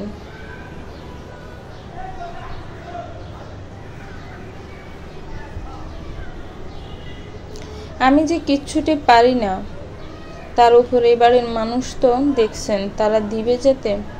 আপনি তাদের কথা কেন ভাবছেন? বড় আশ্চর্যজনক তো। যারা আপনার কথা বিন্দুমাত্র চিন্তা করছে না, তাদের নিয়ে আপনার চিন্তা। অলকানন্দা চুপ করে গেল। ঠিক কি উত্তর দিবে তা ভেবে পেল না সে। তাকে চুপ থাকতে দেখে কথা বলল প্রসাদ, আপনার স্কুলের পড়ানোর দায়িত্ব আমার, আপনি চিন্তা করবেন না। আমি তো সেই স্কুলেরই একজন মাস্টার। আপনার সকল পড়া আমি নিয়ে আসব, চিন্তা করবেন না।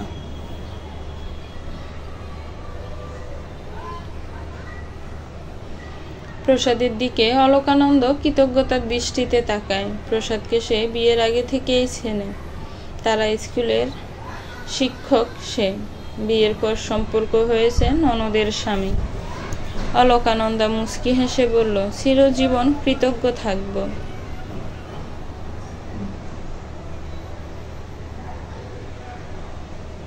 আপনাকে সাদা শাড়িতে চক্ষু জলসে ছাই হওয়ার মতন সুন্দর লাগে, তবে তার সাথে মনে হয় ভীষণ ভেঙে যাওয়া মানুষ। এই কথাটা পাল্টানোর উপায় নেই। সাদাতে আপনাকে বড্ড বিষণ্ণ লাগে, অথচ আপনার চরিত্রের সাথে বিষণ্ণতা বড্ড বেমানান। প্রসাদ এক নিঃশ্বাসে কথা বলে প্রস্থান নিল, যেন কথাখানা বলার পর সে অলকানন্দা চোখে চোখ মেলাতে পারবে না। অলকানন্দ প্যালপ্যাল নয়নে তাকিয়ে বোঝার চেষ্টা করলো মানুষটা তাকে কি ভুলে গেল।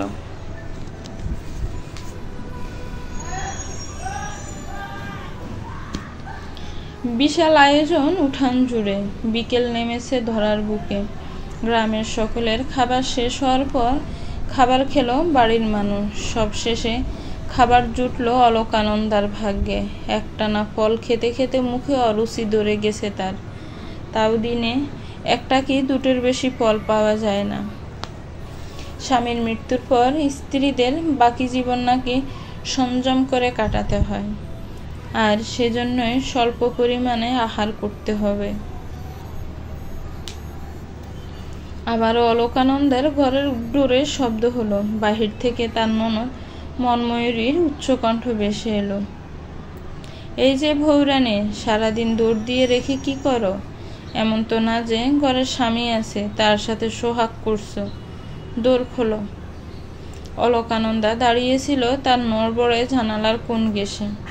ননদের এমন তুচ্ছ ঠাট্টায় গা ঘিন ঘিন করে উঠল তার মধ্যেই বাহির থেকে আবার হাঁক ছেড়ে ডাকলো মনময়ূরী, তাড়াতাড়ি দৌড় খুলে বাহিরে আসো দেখি, তোমার স্বামীর নামে যজ্ঞ হচ্ছে, সেখানে ডাকছে তোমাকে। তাড়াতাড়ি আসো, কাপড়টা বদলে শুদ্ধ বস্ত্র পরে আসবে, আমি যাই। অলকানন্দা চুপ করেই রইল। যখন সে অনুভব করলো দরজার সামনে আর দাঁড়িয়ে নেই মেয়েটা, ঠিক তখনই সে দরজাখানা খুলল। এপাশ থেকে ওপাশ তাকালো। বাড়ির বউ মেয়ে জি হতে কারো দেখা পেল না আশেপাশে। সাবধানে পায়ে বেরিয়ে গেল সে। মনের মাঝে উত্তাল ঢেউ। একটা ভিন্ন কিছু করার ইচ্ছে তাকে নাড়িয়ে দিচ্ছে।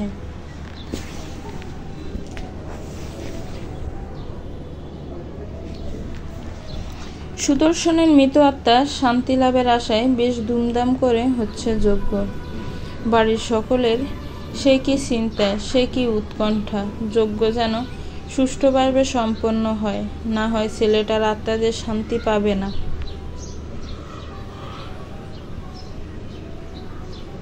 অথচ যে মেয়েটা বেঁচে রইল বিধবা নামের অভিশাপ নিয়ে, তার আত্মার কোনো শান্তিই যেন নেই কারো। সকলের ভাব এমন যে স্বামীর সাথে সাথে মেয়েটাকে চিতায় ছড়ায়নি, এটাই তো অনেক। যজ্ঞ প্রায় শেষের দিকে। বড় বড় ব্রাহ্মণরা একদিনে যজ্ঞ করছে। অতঃপর আবারও যখন অলকানন্দাকে ডাকার কথা উঠল, তখনই বড় রাজপ্রাসাদের মতন বাড়িটার সামনের খোলা জায়গাটা এসে দাঁড়ালো অলকানন্দা। চোখ দাঁড়িয়ে গেল সকলের। গায়ের ভেতর যেন শিরশির করে উঠল ভয়ঙ্কর কোনো অস্তিত্ব। কেঁপে উঠল উপস্থিত সকল মানুষজন।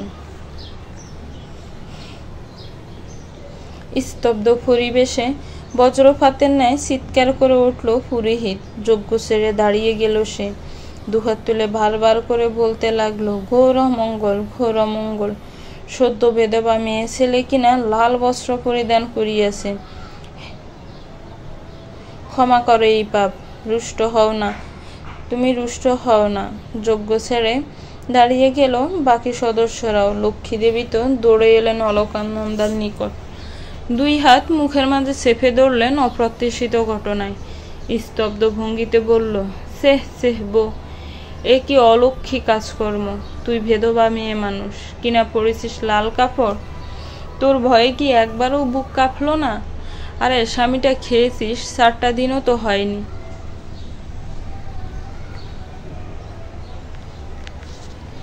অলকানন্দা যেন পাথর, লাল শাড়িতে দাঁড়িয়ে থাকা জীবিত পাথর। ছুটে এলেন অলকানন্দার মা।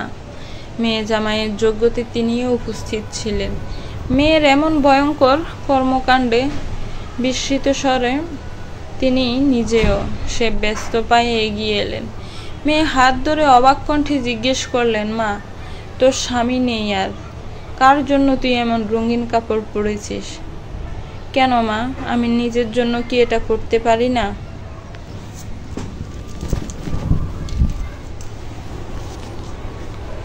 হায় হায় গো, এ মেয়ে তো দেখছি বংশটাকে নির্বংশ করে ছাড়বে। এই ভাব তো মরলেও যাবে না। ঠাকুর মশাই, আপনি বিধান দেন, কি করতে হবে? এ মেয়ে উন্মাদ হয়ে গিয়েছে। স্বামী মারা যাওয়ার পর সে অদ্ভুত কাজ করছে। নন্দন মশাইয়ের কথার বিপরীতে বামন মাথা নাড়ায়। অলকানন্দার পা থেকে মাথা অবধি চোখ বুলিয়ে বলে, ওকে ওর স্বামীর সাথে দাহ করা উচিত ছিল। ওর স্বামীর শোকে বোধ হয় পাগল হইয়া গিয়েছে।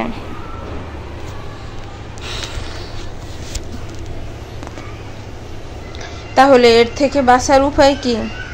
তোমাদের এই পুত্রবধূকে ওর স্বামীর পাশে দাহ করো। ও যে ঘোর অন্যায় করিয়াছে, জীবিত অবস্থায় ওর দেহে আগুন জ্বালিয়ে দিলেই সেই পাপ পড়ে যাবে, না হয় তোমার বংশের জন্য বিপদ ডেকে আনবে।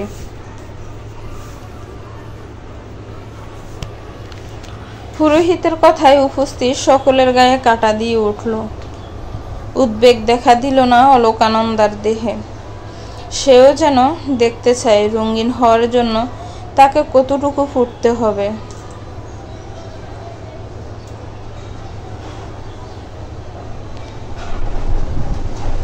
নন্দন মশাই লক্ষ্মী দেবীর ঠোঁটের কোণ ঘেঁষে লুটোপুটি খাচ্ছে ক্ষীণ হাসির রেখা। 16 বর্ষীয় মেয়েটার অস্তিত্ব ফুরানোর মাঝে যেন তাদের সব সুখ। পৃথিবীর সবচেয়ে তৃপ্তিকর ব্যাপার বোধ হয় এটা। উলুধ্বনি দেওয়া শুরু করলো বাড়ির মেয়ে দুজন, যেন পুরোহিতের বিধান তাদেরকে স্বর্গে পৌঁছে দিবে। যজ্ঞ যেহেতু বিরাট ধর্মীয় কাজ, সেহেতু সেখানে কিছু পরিচিত মানুষ এবং আত্মীয় স্বজনও ছিল। মুহূর্তে কথাখানি ছড়িয়ে পড়ল গ্রাম জুড়ে। সতীদাহ প্রথাটা বিলুপ্ত হয়েছে সেই কোন যুগে। এত বছর পর আবার সেই প্রথা দেখতে পাবে ভেবে মানুষের আনন্দ উল্লাসের সীমা রইল না।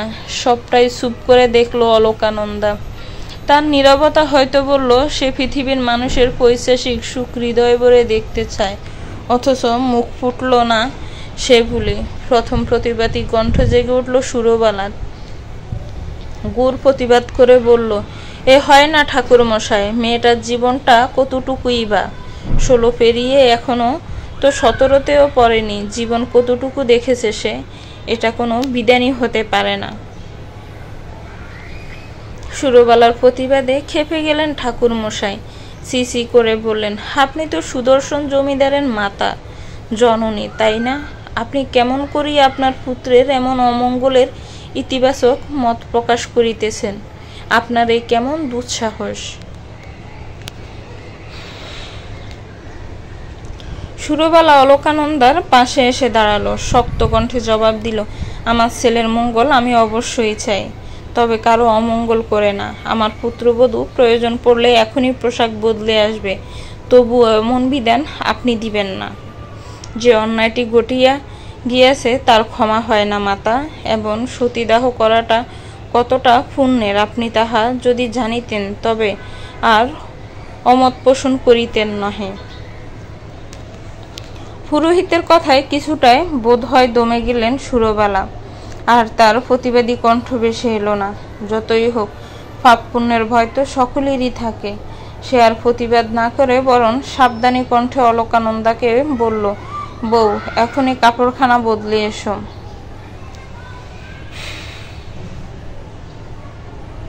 সুরবালার এই আদেশটি যেন পরম অবহেলায় জেড়ে ফেলে দিল অলকানন্দা। বরং ক্ষীণ স্বরে বলল, আমি লাল রঙের কাপড়টাই পরে থাকবো মা। সুরবালা অবাক হলেন, বিস্মিত হলো উপস্থিত সকলে। মেয়েটা যে একদম উচ্ছন্নে গিয়েছে তা আর বলার অপেক্ষা রাখে না। পুরোহিত ধমকে উঠলেন, এই কন্যার শাস্তি হতেই হবে অবশ্যই। স্বামীহারা নারীর এমন ইচ্ছে বড়ই আশ্চর্যজনক।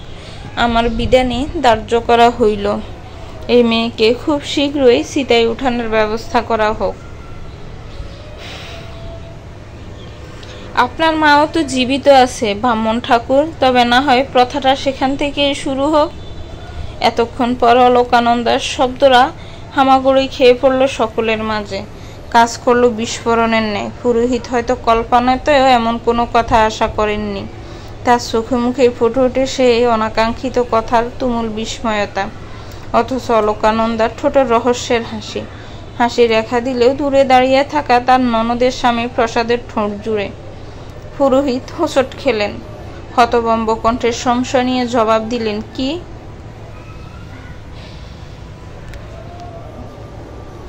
বিধবাকে চিতায় ছড়ালে যদি পুণ্য অর্জন করা যায়, তবে সেটা আপনার ঘর থেকে না হয় শুরু করুন, আপনার মায়ের থেকে।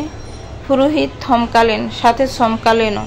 যুক্তিতে হেরে গিয়ে বাজখাই গলায় চেঁচিয়ে উঠলেন, মূর্খদের বরাবরই কাজ এমন, তারা যখন যুক্তিতে হারে তখন চিৎকার করে জিততে চায়। পুরোহিতও সেই সংজ্ঞার বাহিরের নয়। পুরোহিত চেঁচিয়ে বললেন, তোমার তো দুঃসাহস কম নহে। তুমি আমার শ্রদ্ধেয় মাতাজির সাথে তোমার তুলনা করিতেছ। আমার পিতাশ্রী মারা যাওয়ার পর হইতে মাতা চলে গিয়েছে তীর্থক্ষেত্রে, সারা জীবন অতিবাহিত করেছে পবিত্র সেই তীর্থক্ষেত্রে। আর তুমি স্বামীর মৃত্যু চতুর্থ দিনের মাথায় লাল বস্ত্র ধারণ করিয়াছ, এত বড় ধর্মবিরোধী কাজ করিয়াছ, অথচ তোমার চোখে দেখা মিলিতেছে না কোনো শোকতাপে। তুমি কি জানো না, বিধবার ধর্ম শ্বেত বস্ত্র আর নিরামিষ আহার, সংযত করিতে হবে তাহার চিত্ত। তবে কোনো অধিকার তুমি এমন করিয়াছ, ধর্মকে নাশ করিতে চাও, এমন পাপ করেছ যার শাস্তি অবধি পৃথিবীতে নেই, অথচ তুমি হেয়ালি করিতেছ। অলোকানন্দা হাসল, সে হাসিতে দুলে উঠল তার লতার মতন অঙ্গখানি। লাল শাড়ির আঁচলটা ঘুরাতে ঘুরাতে বলল, কোন ধর্মগ্রন্থে লিখা আছে বিধবার ধর্ম শ্বেত বস্ত্র আর নিরামিষ আহার? আমাকে একটু জানান। পুরোহিত আমতা করলেন, কথা ঘুরানোর জন্য নন্দন মশাইয়ের দিকে তাকিয়ে জ্ঞানীদের মতন গম্ভীর স্বরে বলল, আপনি কি বলিবেন নন্দন মশাই? আমার বিধান কি আপনিও অস্বীকার করিবেন?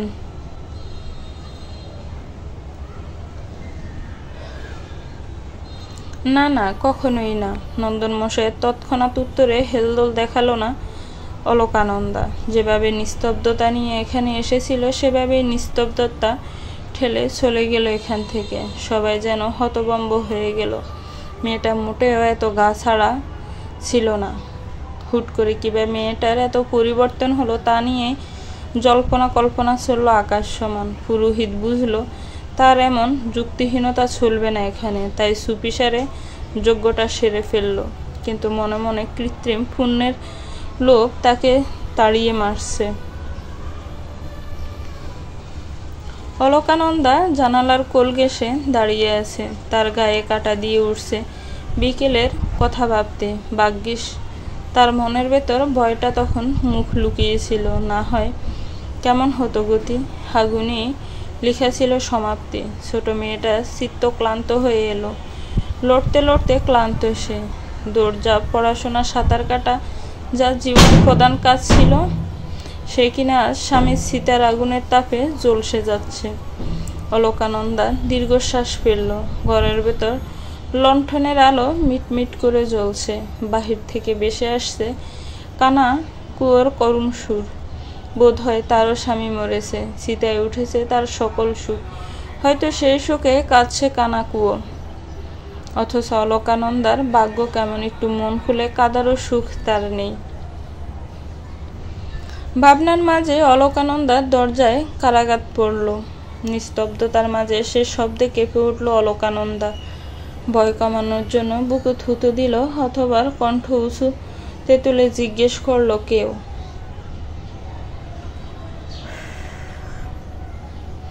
বউ দৌড় খোলো।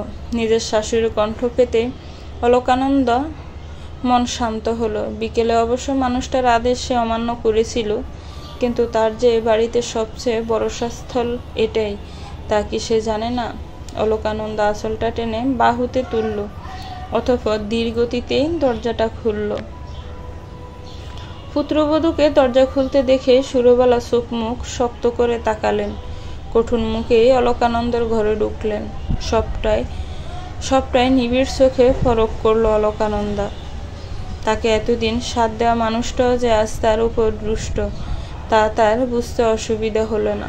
তবুও সে ধীর কণ্ঠে বলল, কিছু বলবেন মা?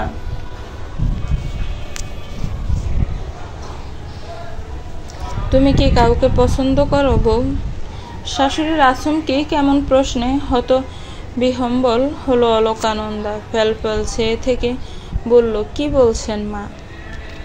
যা বলছি তার সরাসরি উত্তর দাও বউ। আমার ছেলে মারা গিয়েছে আজ 4 দিন। তুমি চুল কাটবে না বলেছ, আমি মেনেছি। তুমি বাঁচতে চেয়েছো, আমি মেনেছি। কিন্তু আজ তুমি এটা কি করলে বৌমা? মাত্র 4 দিনেই বুঝি হাঁপিয়ে গেলে সাদা কাপড়ে? কই, আমি তো বাঁচতে চেয়েছি, কিন্তু কখনো তো মনে হয়নি রঙিন কাপড় পরলেই আমি বেঁচে থাকবো। তবে তোমার এমন ভ্রমের কারণ কি? আমি তো বেঁচে থাকার জন্য পরিনি, ভালো থাকার জন্য রঙিন কাপড় পরেছি মা।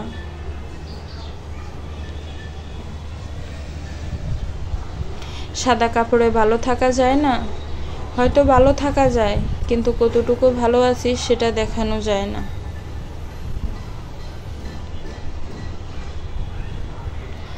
বউ, আমার ছেলেটার সাথে 1 মাস ছিলে তুমি। 1 মাসে 30টি দিন। তার জন্য না হয় কমপক্ষে 1 মাসে শোক পালন করতে। অথচ তুমি 4টা দিনে হাঁপিয়ে গিয়েছো। ভালো কি একটুও বাসনি? কাকে ভালোবাসবো মা? আপনার ছেলে কখনো আমাকে ভালোবেসেছিল? কেবল রাত্রি হলেই যার মনে পড়তো নিশি যাপনের জন্য তার ঘরে একটা বউ আছে। সে মানুষটার ভেতর বাহির কিছুই যে আমাকে ছুঁতে পারেনি মা।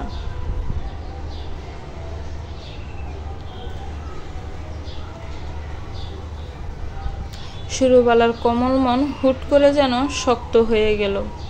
হুট করে সে কর্কশ কণ্ঠে প্রশ্ন ছুড়ল, তাহলে তুমি রঙিন বস্ত্রই পরবে? হ্যাঁ, তবে এই বাড়ি তোমাকে ছাড়তে হবে বউ, যতই হোক। আমার মৃত ছেলের স্ত্রী রঙিন কাপড় পরে আমার সামনে হেঁটে বেড়াবে আর আমি তার 2 চোখ ভরে দেখব, সেটা সম্ভব না। এক্ষুনি তুমি বাড়ি ছাড়বে, রঙিন বস্ত্র পরো, তবে বাড়ির বাহিরে গিয়ে। তুমি মানুষ হইতে চাইলে সমাজ তোমাকে স্মরণ করাবে। তুমি মেয়ে মানুষ। মেয়ে নামক বিশেষণে সমাজ দুর্বলতা খুঁজে পায়, যেন তারা মিছে মানুষ। কবিতাখানা গোপনে আড়িয়ে আড়ালে আবডালে হাসে অলকানন্দা। শাশুড়ির উষ্ণ বক্ষে খুঁজে নেয় ঠাঁই। সুরবেলায় নিজের বাহুবন্ধনে সুন্দরভাবে আঁকড়ে ধরো পুত্রবধূকে। পুত্র মারা যাওয়ার পর মেয়েটা মাঝেই যেন নিজের ছেলেকে দেখতে পায় সে। মেয়েটাকে বাড়ি থেকে বের হয়ে যেতে বলতেও তার বুক কাঁপছিল। কিন্তু কি আর করার, সমাজে বাঁচতে হলে একেবারেই একরোখা হলে যে চলবে না। দিন শেষে সমাজেই তো থাকতে হবে। তাদের কিছু নিয়ম কানুন না মেনে চললে তারা দূরে ছুঁড়ে মারবে আমাদের। অলকানন্দা শাশুড়িকে জড়িয়ে রেখেই বলল, মা, আপনি না চাইলে আমি রঙিন কাপড় আর পরব না। সাদাতেই আমি থাকবো। আমি অবশ্যই ভালো থাকতে চাই, কিন্তু সেটা আপনাকে ছেড়ে না। আপনাকে নিয়েই আমি ভালো থাকব। তার জন্য রঙিন কাপড় না হলেও হবে। সুরবেলার চোখ থেকে 1 ফোঁটা সুখের অশ্রু গড়িয়ে পড়ে, কিন্তু তা অলকানন্দার অগোচরেই রইল। শাশুড়ি তার কাছে সবসময় শক্তপোক্ত ভরসাস্থল, আর ভরসাস্থলকে কেউই বা দুর্বল হতে দেখতে পারে না। স্যাঁতস্যাঁতে গোটা রাত সুরবালার সপ্তাহ পূর্ণ হলো। অন্ধকারাচ্ছন্ন সবচেয়ে নোংরা ছোট ঘরখানায় সে মানিয়ে নিয়ে ছিল তার বৈধব্য নামক অসুখটিকে। কিন্তু আজ সকাল হতেই বিহারিণী মহলে নতুন উৎপাতের সৃষ্টি। যেহেতু সুদর্শন ছিল বাড়ির কর্তা, সেহেতু তার ঘরটা ছিল সবচেয়ে আলিশান ঘরের প্রতি কোনায় যেন সুখ গড়িয়ে পড়া চিহ্ন। তার ঘরের আসবাবপত্র হতে দেয়ালসহ সবটাই কারুকাজ সংবলিত, কোনো রাজপ্রাসাদের সাথে তুলনা করা যাবে নির্দ্বিধায়। অথচ আজ সেই রাজপ্রাসাদ শূন্য। রাজার অভাবে সুখ গড়িয়ে পড়া ঘরটাও যেন খা খা করছে, আর সেই শূন্য ঘরটাতে কে বাস করবে তা নিয়ে চলছে বাকবিতণ্ড। ঘরের অধিকার কেউ ছাড়তে রাজি না। পান করেই মনময়ূরী মনোহর সকলেই একটা রুম নিয়ে পড়েছে। রুম তো নয়, তার আড়ালে এই বিরাট শাসন কার্যের ভর নেওয়া যেন লক্ষ্য সকলের। পান করে স্বামী ধ্রুবলাল কিছুটা বিরক্ত হলো স্ত্রীর এমন স্বভাবে, কিছুটা কপাল কুঁচকেই বলল, ছেড়ে দাও না করি, একটা ঘরই তো, সেটা নিয়ে আবার কিসের এত টানাটানি? আপনার লজ্জা করল না অমন কথা কইতে? এমন একটা ঘর আপনি আমাকে কখনো দিতে পারবেন? অকর্মা পুরুষ মানুষ যেহেতু হয়েছেন সেহেতু চুপ থাকবেন, যা বুঝেন না তা নিয়ে আবার এত কথা কিসের? স্ত্রীর তীক্ষ্ণ বাক্যে চুপ হয়ে গেল ধ্রুবলাল। লোকটা একটু সহজ সরল ধরনের বলেই আজ শ্বশুরবাড়িতে ঘর জামাই হয়ে বউয়ের সকল বেমানান কথা সহ্য করছে। ধ্রুবলাল চুপ থাকলেও চুপ থাকেনি অলকানন্দা। বাহিরের হইচই শুনে ঘর ছেড়ে বেরোতেই নিজের ননদের এমন আচরণ তার চোখে লাগে, যা ছিল বড্ড অশোভনীয়। তাই সেই উত্তর দিল, ঠাকুর জামাই অকর্মা না, তুমি অকর্মা ননদিনী। বিশাল বাকবিতণ্ডা মুহূর্তে শিথিল হয়ে গেল। করে উঠল ক্ষেপে, কিছুটা হামলে পড়ে বলল, বউরানী মুখ সামলে কথা বলবে। তুমি মুখ সামলে কথা বলো ঠাকুরজি।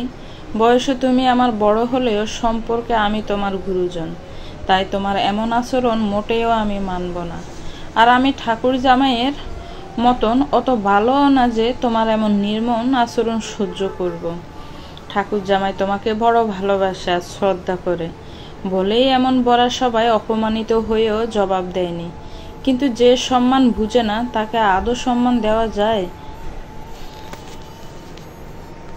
বউরানী, এই বাড়িতে কণ্ঠ এত উঁচুতে উঠিয়ে কথা বলবে না ঠাকুরজি। কণ্ঠ উঁচু করতে হলে নিজের শ্বশুর বাড়িতে গিয়ে করবে। মেয়ে মানুষের বিয়ের পর সেটাই নিজের বাড়ি, বুঝেছ? অলকানন্দার শব্দের তীক্ষ্ণ বাণে বিদ্ধ হয় পানকড়ি। উঁচু মাথা ঝুঁকে যায় অবলীলায়। কথা বাড়ানোর সাহস পায় না বাড়ির দুই মেয়ে। তা দেখে বিজয়ের হাসি হাসে মনোহর। গড়টা বোধ হয় এবার তার ভাগ্যেই এলো, কিন্তু তার এ হাসি দীর্ঘস্থায়ী হলো না। অলকানন্দা এর আগে প্রশ্নবিদ্ধ করল তাকে, তা ঠাকুরপো, গড়খানা কি তুমি নিতে চাও? মনোহর সাথে সাথে মাথা উপর নিচ করল, আহ্লাদে আটখানা হয়ে বলল, হ্যাঁ বউ ঠাকুরন, এ বাড়িতে ছেলে বলতে তো আমিই আছি। এটাতে তো আমার অধিকার, তাই না বলুন? মনোহরের গদগদ কণ্ঠে হাসল অলকানন্দ। মাথা উপর নিচ করে বলল, তা জীবনেও তো দেখলাম না বাড়ির কোনো কাজ করতে, আর এখন অধিকার নিয়ে এত হইচই ঠাকুরপো। এই ঘরে কেউ থাকতে পারবে না। আমার স্বামী বেঁচে থাকাকালীন অনেক পরিশ্রম করেছে, তার পরিশ্রমেই তো তার এই শখের ঘর। মৃত্যুর পর এটা কেউ ছাড়বে না, তা তো হতে পারে না। এই রুমে কেউ থাকতে পারবে না। মানুষটা তার অল্প জীবনে অনেক শ্রম দিয়েছে, তার এই শ্রম এমন মিছে হতে পারে না। অলকানন্দার কথায় চোখ বড় বড় করে তাকালো সকলে। সুরবালার ঠোঁটের কোণে খুব সূক্ষ্ম হাসির দেখা দিল।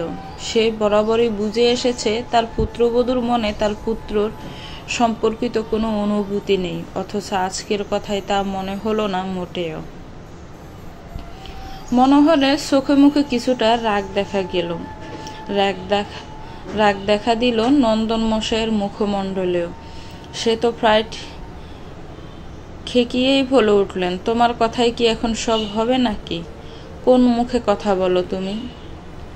কথা বলার অধিকার আমার আছে, সেটা আমার স্বামী তো তার সাথে চিতায় নিয়ে যায়নি, সেই অধিকারেই বলছি।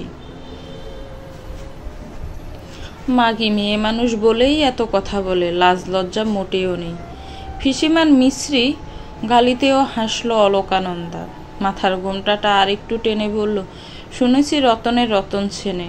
আমি যে ওসব মেয়ে মানুষ আপনি চিনলেন কিভাবে? তাহলে কি?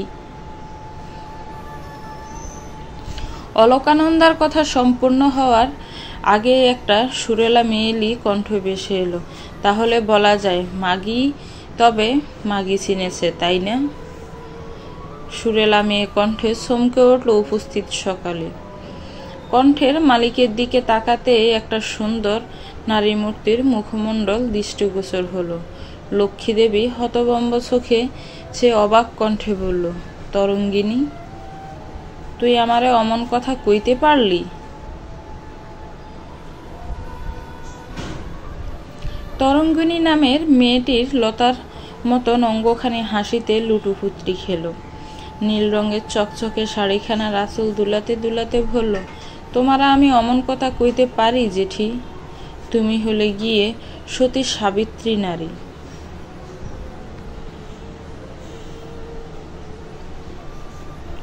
কথাটায় যেন ঠাট্টা ছোঁয়া ছিল। লক্ষ্মী দেবী মনে মনে বড্ড নারাজ হলেন বোধ হয়। কথা না বাড়িয়ে চলে গেলেন নিজ ঘরে। বিরাট কথোপকথনের বাটা পড়ে সেখানেই। তরঙ্গিনী নামক নারীটিকে দেখে বাকি সকলে খুশি হলেও খুশি হলো না সুরবালা। তার চোখে মুখে একটা বিরক্ত ভাব যেন লিপটেই ছিল। যে যার মতন চলে গেলেও দাঁড়িয়ে রইল অলকানন্দা। তরঙ্গিনী দেহ দুলিয়ে দুলিয়ে আয়েসি ভঙ্গিতে এগিয়ে এলো অলকানন্দার দিকে। অলকানন্দার পায়ের নখ থেকে মাথার চুল অবধি ফরক করে আপন মনেই বলল, তোমার রূপ কমানোর চেষ্টা চলেছিল নাকি নন্দা? কিন্তু স্বয়ং ঈশ্বর যার রূপ ঢেলে দেয়, তার রূপ কমানোর সাধ্য কারও আছে বলো? তোমার রূপ তো ভাড়লো আরো। প্রেমিক পুরুষ মরলেও কি রূপ ভাড়ে নাকি? অলকানন্দার কথায় উচ্চস্বরে হেসে উঠল তরঙ্গিনী। অলকানন্দা থুতনি ধরে বলল, তোমারও তো দেখলাম ভালোবাসা বেড়েছে। স্বামী মরলে কি প্রেম ভাড়ে, নাকি শরীরের ক্ষুধা প্রেম ভাড়ায়? অমন ক্ষুধায় তরঙ্গিনীর থাকে, অলকানন্দার না। তরঙ্গিনী এবার অবাক হলো। অলকানন্দান যে কথার উত্তরে দারুণ কথা বলতে শিখেছে তা সে হয়তো ভাবতেও পারেনি।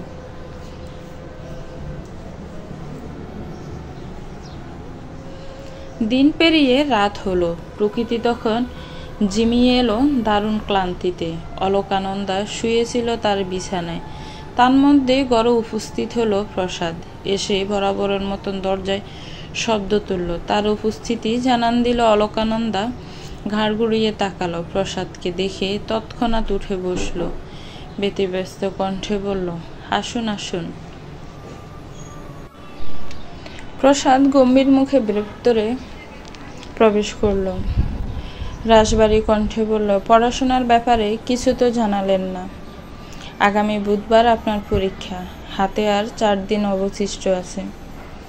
অলকানন্দা মাথা উঁচু করতে মুহূর্তে মাথা ঘুরে উঠল তার। হড়বড়িয়ে ভূমি করে ভাসিয়ে ফেলল জমিন। আকস্মিক ঘটনায় হতভম্ব প্রসাদ। অলকানন্দার অসুস্থ কণ্ঠে ছুটে এলো তরঙ্গিনী, সুরবালা সহ বাকি রমণীগণ।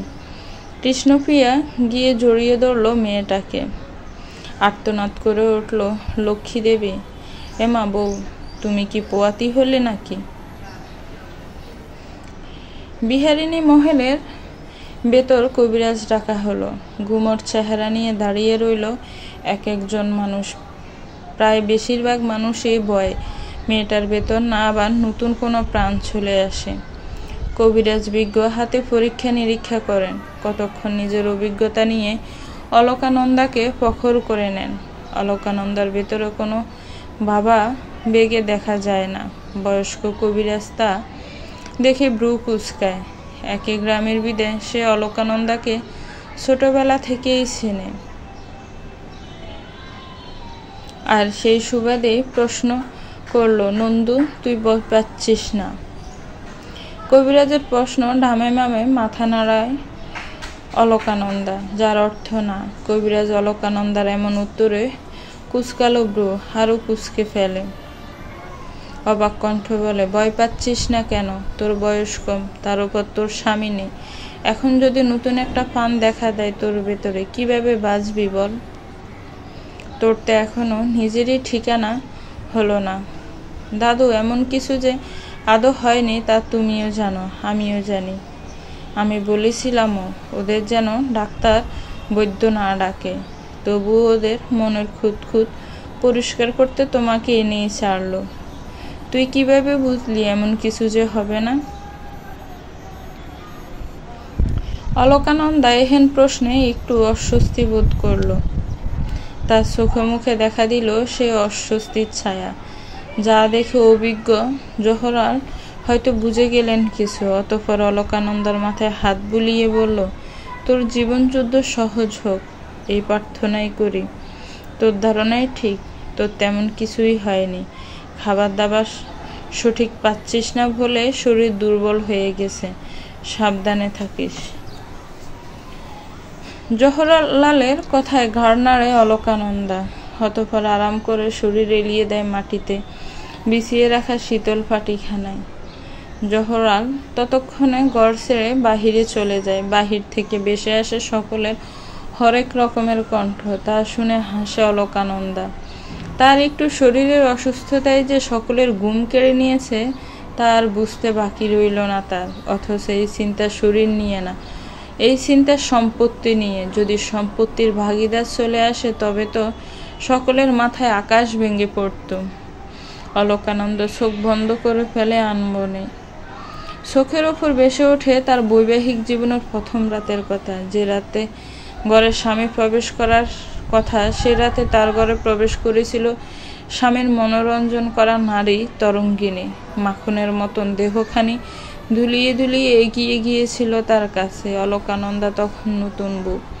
নির্বাক তার দৃষ্টিভঙ্গি। তাকে দেখেই তরঙ্গিনী মুখটা যেন কেমন বিকৃত করল এবং কেমন বাজে ইঙ্গিত করে বলল, রূপ তো আর দেহে ধরে না, কি আকর্ষণ শরীরে।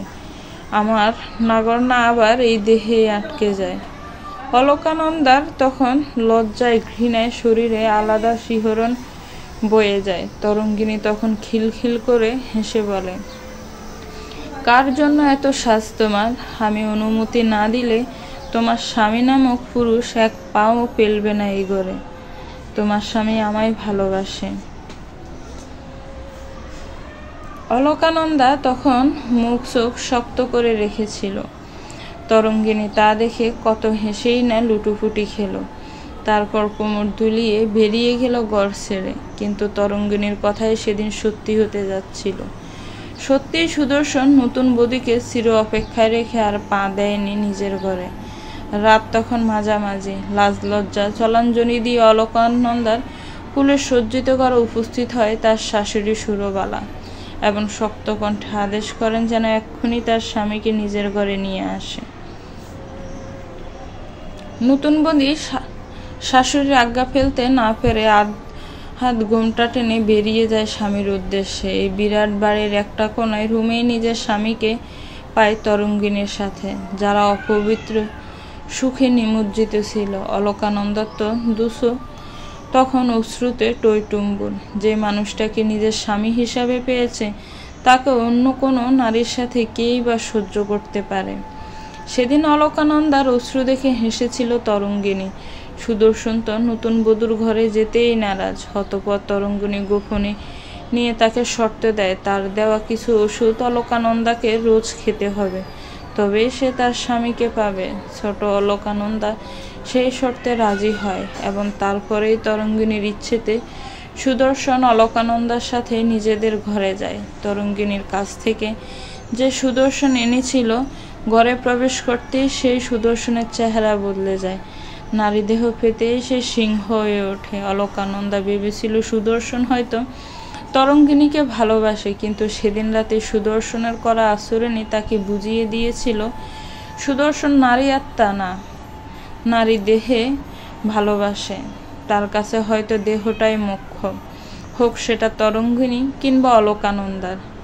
সেসব কথা ভাবতে ভাবতে নিদ্রা এলো অলকানন্দার চোখের পাতা ভারী হয়ে গেলে আসতেই তার ঘরে পা ফেললো কেউ। অলকানন্দার ঘুম মুহূর্তেই উবে গেল। চোখ মেলে তাকাতেই দেখলো তরঙ্গিনী দাঁড়িয়ে আছে তার ঘরে। তাকে দেখে স্মিত হাসলো অলকানন্দা। হাসি নেই তরঙ্গিনীর মুখে, চোখ মুখ কেমন ফ্যাকাশে রং ধারণ করে আছে। তরঙ্গিনীর ফ্যাকাশ বর্ণ দেখে অলকানন্দাই কথা বলল, কি ব্যাপার, আপনার চোখ মুখের এই অবস্থা কেন? যে ঘটনাটা আন্দাজ করেছিল সবাই, সেটা সত্যি হলে বোধ করি মন্দ হতো না। আপনিও ভালো করে জানেন, আমিও জানি সেটা সত্যি হওয়ার না। আর সুদর্শন নেই, কিন্তু তার দেওয়া একটা অস্তিত্ব যদি তোমার মাঝে থাকতো, তবুও তো তাকে দেখে নিজের চোখ জুড়াতে পারতাম। আপনার মাঝে সেই অস্তিত্ব এলেও খারাপ হয় না বলুন? অলকানন্দার কণ্ঠে কেমন বিদ্রুপের ছোঁয়া। তা দেখে তরঙ্গিনী মুখ ফাংসুটে বর্ণ করল, কঠিন কণ্ঠে বলল, তা সম্ভব না, তুমিও জানো, আমিও জানি। কেন সম্ভব না? তিনি তো নাকি আপনাকে ভালোবাসত। হ্যাঁ বাসত। কতটা বাসত? যতটা ভালোবাসা থাকলে নতুন বধূর কাছে আমার অনুমতি না পেলে যায় না, ঠিক ততটা। কথাটা বলার সময় অহংকারে যেন বুক ফুলে উঠল তরঙ্গিনীর।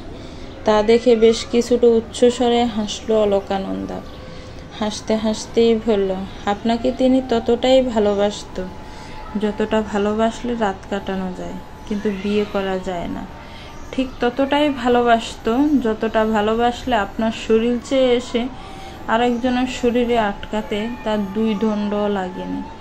ঠিক ততটাই ভালোবাসত যতটা ভালোবাসলে তার সন্তান গর্ভে ধারণ করার অধিকার আপনার নেই।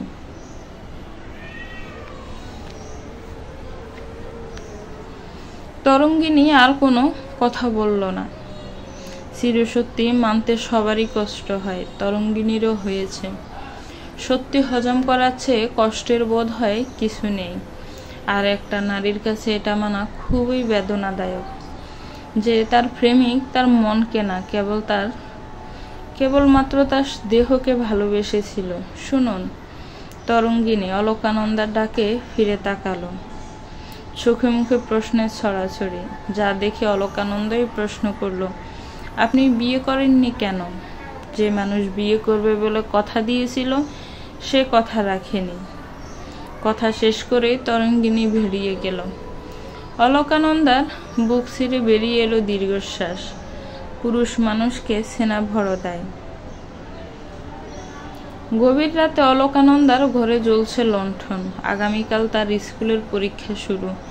লণ্ঠনের আলো নিবু নিবু হয়ে আসছে বাতায়নের কুল ঘেঁষে আসা বাতাসের জন্য। হুট করে বাহির থেকে অদ্ভুত শব্দ ভেসে আসতে অলকানন্দার কান খাড়া হয়ে উঠল। কৌতূহলী সত্তাটা সে দমিয়ে রাখতে না পেরে ঘরের দরজা খুলল। কোমল পায়ে বেরিয়ে এলো ঘর ছেড়ে। পুরো বাড়িতে আদো আদো ঝিমিয়ে থাকা আলো জ্বলছে। অলকানন্দা পা টিপে বাড়ির অন্দরমহল ছেড়ে চলে এলো বিশাল বাড়িটার পেছনের দিকটায়। হাঁটতে হাঁটতে বাঁশদ্বার পেরিয়ে বাড়ির পেছনের একটা পরিত্যক্ত পুকুর পাড় চলে এলো। গাছের আড়ালে দাঁড়াতেই তার চক্ষু সড়ক গাছ। পুকুর পাড়ে চলছে বিরাট আয়োজন। কেউ মারা গেলে দাহ করার জন্য যেমন আয়োজন করা হয় তেমন আয়োজন চলছে। আর অলকানন্দাকে অবাক করে দিয়ে নন্দন মশাইয়ের হাসি ভেসে এলো। সাথে দেখা দিল লক্ষ্মী দেবীকেও, তাদের মুখে বিশ্ব জয় করা হাসি।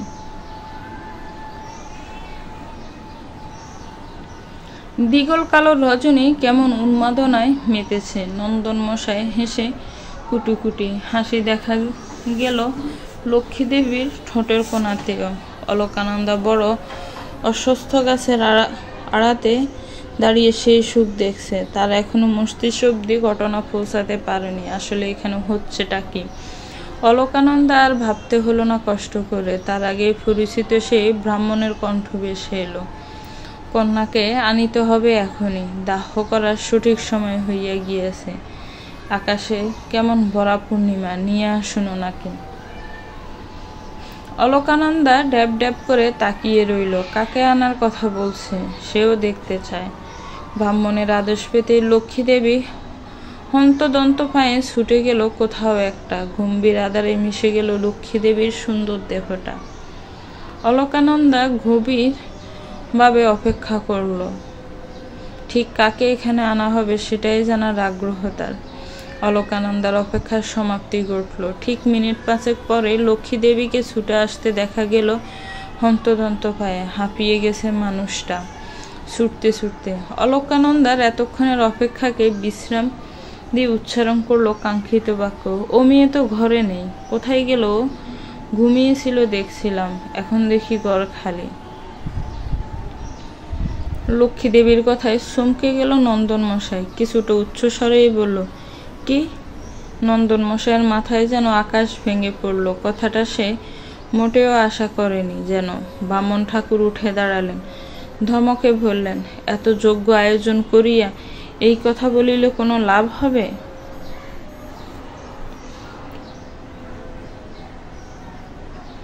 যেখানে হইতে পারিবেন সেখান হইতে তাহাকে নিয়ে আসুন। আমিও মেয়েরে পুরো বাড়ি খুঁজে এলাম, কোথাও তার টিকিটুকুরও দেখা নেই। ও কি বুঝতে পেরে পালিয়ে গেল কোথাও? অলকানন্দ হয়তো বুঝতে পারলো ঠিক কাকে খুঁজছে এই 3 জন মানুষ। তাদেরকে আর ব্যস্ত হতে না দিয়ে অলকানন্দা গাছের আড়াল থেকে বেরিয়ে এলো। ভাবে হেঁটে গেল তাদের সামনে। অলকানন্দাকে এখানে কেউই আশা করেনি, যার ফলস্বরূপ বুক দেখার মতন চমকে ওঠে তারা। যা দেখে খিলখিল করে হেসে ওঠে অলকানন্দা। আজ তার মাথায় ঘুমটা নেই, আসলটা ঘোরাচ্ছে মাটিতে। এমন সুন্দর হাসিতেও মেয়েটাকে কেমন ভয়ঙ্কর দেখাচ্ছে। লক্ষ্মী দেবী প্রথমে ভীত হলেন। জঙ্গল থেকে ভূত প্রেত এসে পড়েছে ভেবে দিলেন চিৎকার। বারংবার বলতে লাগলে, রক্ষে করো মা, রক্ষে করো। নন্দন মশাই আর ব্রাহ্মণ ঠাকুর ড্যাব ড্যাব করে কেবল তাকিয়ে রইল। অলকানন্দার হাসি যেন প্রকৃতিতে জঙ্কার তুলেছে। গা শিরশির করে প্রভাবিত হচ্ছে কেমন ভয়ঙ্কর অনুভূতি। তাদের এমন ভীত অবস্থা দেখে অলকানন্দাই প্রথম কথা বলল, কি পিসিমা, পড়াবেন না আমায়? লক্ষ্মী দেবী সংশয় নিয়ে চাইল অলকানন্দার পানে। বিড়বিড় করে বললেন, বউ, তুই এত রাত্রিকালে এখানে কি করিস? ও মা, আপনারা এত সমাদর করে আমাকে পোড়ানোর ব্যবস্থা করেছেন, আমি না এলে কেমন বাজে দেখায় না, তাই এলুম। অলকানন্দার কথায় থতমত খেল ওরা সকলে। লক্ষ্মী দেবী আমতা আমতা করে বললেন, কি সব বলছিস বাছা? এগুলো তোরে কে বলল?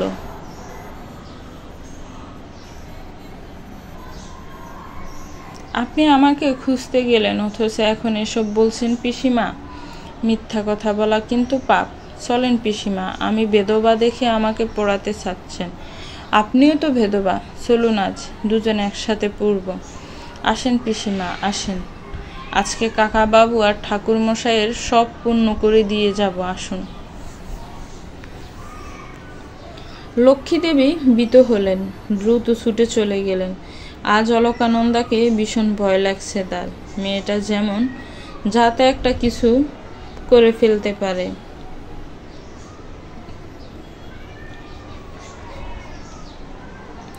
অলকানন্দা ব্রাহ্মণ ঠাকুর আর নন্দন মশাইয়ের দিকে তাকাতে তারা গম্ভীর পায়ে হেঁটে চলে গেলেন।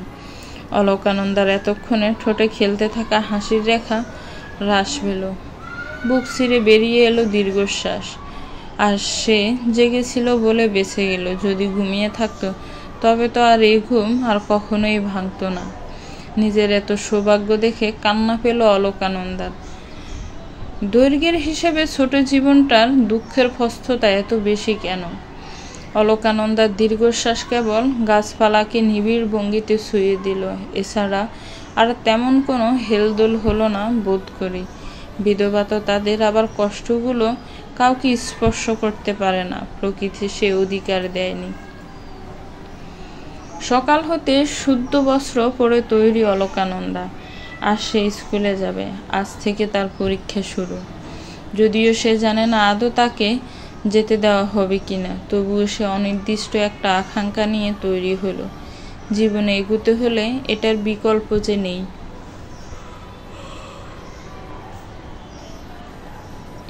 অলকানন্দার শুভ্র দেহে শুভ্র শাড়িখানা বেশ সুন্দর লাগছে। তার উপর কপালের মাঝ বরাবর একটা চন্দনের ফোঁটা আঁকা, যেন নীল আকাশের বুকে প্রকৃতির ভুলে চাঁদ উঠেছে। ঘন পাপড়ি বিশিষ্ট নয়ন যুগলে সবসময় যেন খেলা করছে একটা কৌতুক হাসি। ঠোঁট জুড়ে গোলাপি আবার যেন দীপ্তি ছড়াচ্ছে তার শরীর।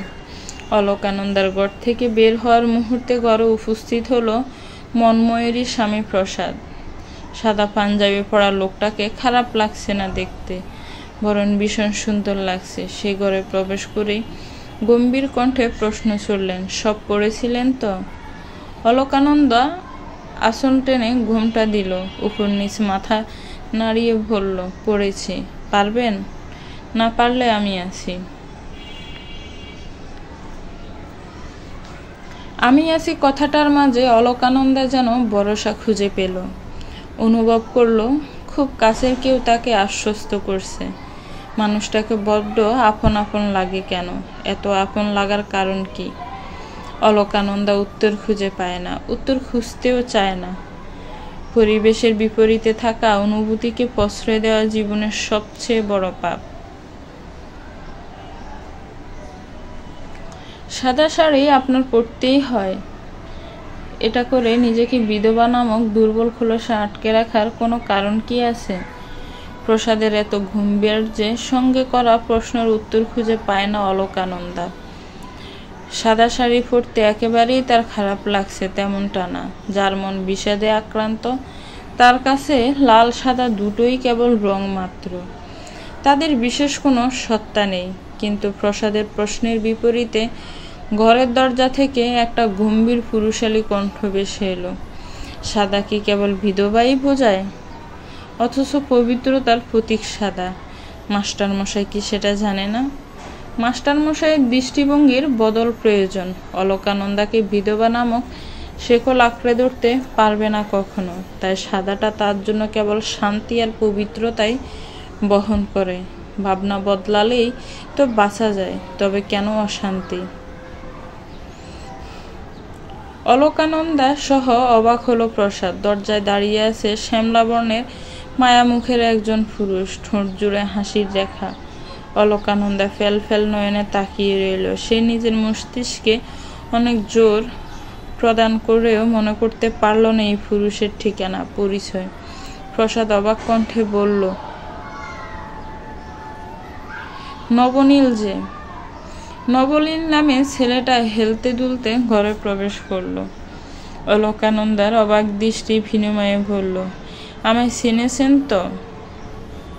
চিনছেন না তো রমণী? আমি আপনাকে দেখেছিলাম লাল টুকটুকে নতুন বউয়ের আবরণে। সেদিনও আপনার কপালে চন্দন লেপটানো ছিল। তারপর কেটে গেল 52 দিন। আজ আপনার লাল সাজ আর রঙিনতা সাদায় ডেকেছে, তবে আজও কপালে চন্দন আঁকা। সেদিনও মুগ্ধ হয়েছিলাম, আজও মুগ্ধ হলাম। বিহঙ্গিনী মহলে যতটা বিস্ফোরণ রণ ঘটার কথা, ততটা বিস্ফোরণ রণ ঘটল না। অলকানন্দর স্কুলে যাওয়ার ব্যাপারটা বড্ড স্বাভাবিকভাবেই নিল যেন সকলে। কোনো হইচই করল না, ঝামেলা হলো না। যেন অলকানন্দর পরীক্ষা দিতে যাওয়াটা স্বাভাবিক। নন্দনমশাইও আজ বাড়িতে নেই, কোথাও একটা গিয়েছেন, তাই বোধহয় লক্ষ্মী দেবীও তার গলা উঁচুতে তুললেন না। আরও একটা কারণ বোধহয় ছিল, যেটা অলকানন্দার অজানাই রইল। স্কুলের দেরি হচ্ছে বিদেশ সে শাশুড়ি ও কাকি শাশুড়ি পা ছুঁয়ে প্রণাম করে প্রসাদের পাশাপাশি বেরিয়ে গেল। দূর হতে মন্ময়ূরী বিরস মুখে দেখল সবটা। তার বুক কাঁপে। তার বিয়ে হয়েছে কতদিনে হলো? 4 কিংবা 5 মাস। অথচ এই অবধি স্বামীর মন পেল না। একটা মেয়ের কাছে স্বামী তার জীবনের সবচেয়ে বড় অলংকার, অথচ তার এই অলংকারই নড়বড়ে। এই ঘরের কথা কি বাহিরের কারো কাছে বলা যায়? নিজের এই গোপন ব্যথা যে সদা গোপনই রাখতে হয়, মানুষ জেনে গেলেই যে সমস্যা। অলকানন্দার সাদা আঁচলের ঘুমটাখানা হালকা বাতাসে একটু হেলে দুলে উঠল। প্রসাদ সেদিকে মুগ্ধ চোখে তাকালো, বিভোর হয়ে বলল, আপনি এত সুন্দর কেন অলকানন্দা?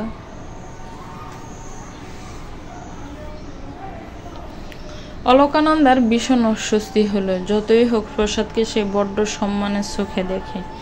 মেয়েটাকে চুপ থাকতে দেখে প্রসাদ হাসল। বুকের মাঝে চেপে রাখা মোটা বইটাকে বিজ্ঞ ভঙ্গিতে চোখ বুলিয়ে বলল, সকালে যে কথা বলেছে সেটা কে ছিল বলুন তো? অলকানন্দার হুট করেই সকালের সেই পুরুষটার কথা মনে পড়ল। চোখ উল্টিয়ে ঠোঁট বাঁকিয়ে জিজ্ঞেস করল, কে? প্রসাদ উত্তর দেওয়ার আগেই তারা স্কুলের সামনে পৌঁছে যায়। পরিচিত সহকর্মীদের পেয়ে প্রসাদ গম্ভীর মুখে সেখানে এগিয়ে যায়। সেই স্কুল আর বাড়িকে কখনোই এক করে না।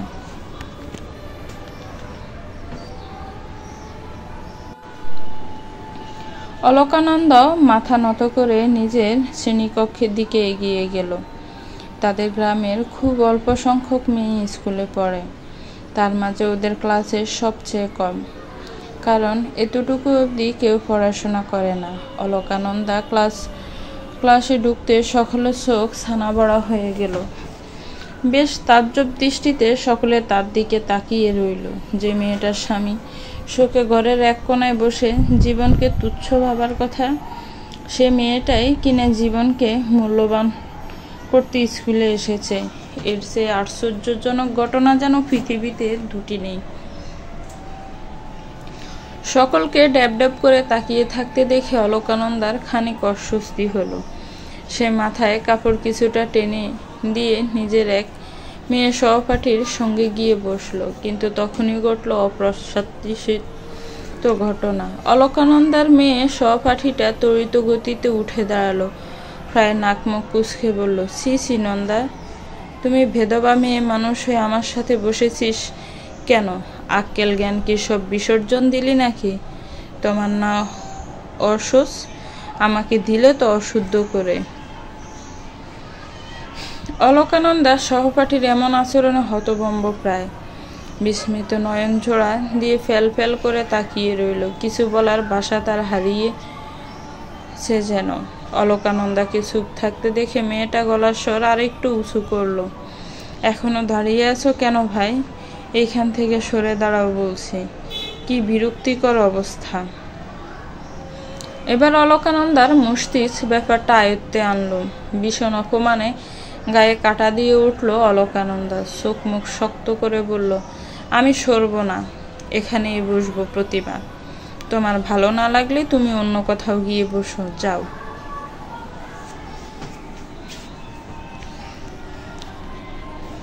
অলকানন্দার শক্ত কণ্ঠের দাপটে প্রতিমা নামের মেয়েটা কিছুটা হোঁচট খেল ঠিকই, কিন্তু দমে গেল না। বরং এতক্ষণের সবটুকু কোমলতা তার ভেতর অবশিষ্ট ছিল সেটুকুই উড়িয়ে দিয়ে হয়ে উঠল হিংস্র। প্রায় তেড়ে এসে চেঁচিয়ে বলল, তোমার লজ্জা করে না এমন বলতে? কই স্বামী মরেছে, তার অসুখ পালন করবে তা না, তুমি কিনা আমাকে অশুদ্ধ করে দিয়ে আবার বড় বড় কথা বলছো। এমন মেয়ে মানুষের মুখে থুতু ফেলি।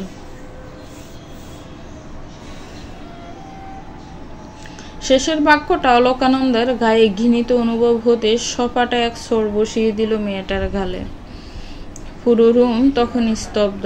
এতক্ষণ সকলে চাপা উত্তেজনা নিয়ে এই কাণ্ড দেখলেও এখন সেই উত্তেজনার জায়গায় ধারণ করেছে বিস্ময়। অলকানন্দার চোখ তখন তেজস্বিনী। আরেকটা কথা কেউ বললে যে তার ফল খারাপ হতে পারে সেটা বুঝতে বাকি রইল না কারো। ইতিমধ্যে তাদের হইচয়ে শ্রেণীকক্ষে শিক্ষকরাও ছুটে এলেন। সেই দলে প্রসাদও ছিল। অলকানন্দার চোখ মুখ দিয়ে বেরিয়ে আসা অগ্নিলাভা প্রসাদের বড্ড পরিচিত। নন্দন মশাই কিংবা তার ছেলের সাথে যখন আপোষ করে না অলকানন্দ, তখনই তার চোখ মুখের এমন পরিবর্তন থাকে। তবে বর্তমানে কি হলো সেটা ভেবেই তার চিত্ত চঞ্চল হচ্ছে। স্কুলের বৃদ্ধ শিক্ষক মুমিনুল ইসলাম এগিয়ে এলেন। চোখে তার মোটা ফ্রেমের চশমা, কণ্ঠে গম্ভীর্যে যেন জবাব নেই বিদ্যার।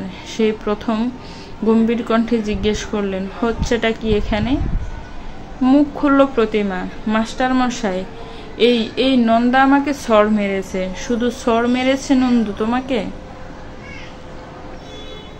মমিনুল ইসলামের প্রশ্নের জবাব দিল শ্রেণীকক্ষের আরেকজন মেয়ে। হ্যাঁ মাস্টার মশাই, ও শুধু শুধু মারলো প্রতিমাকে, আমরা দেখলুম তো তাই।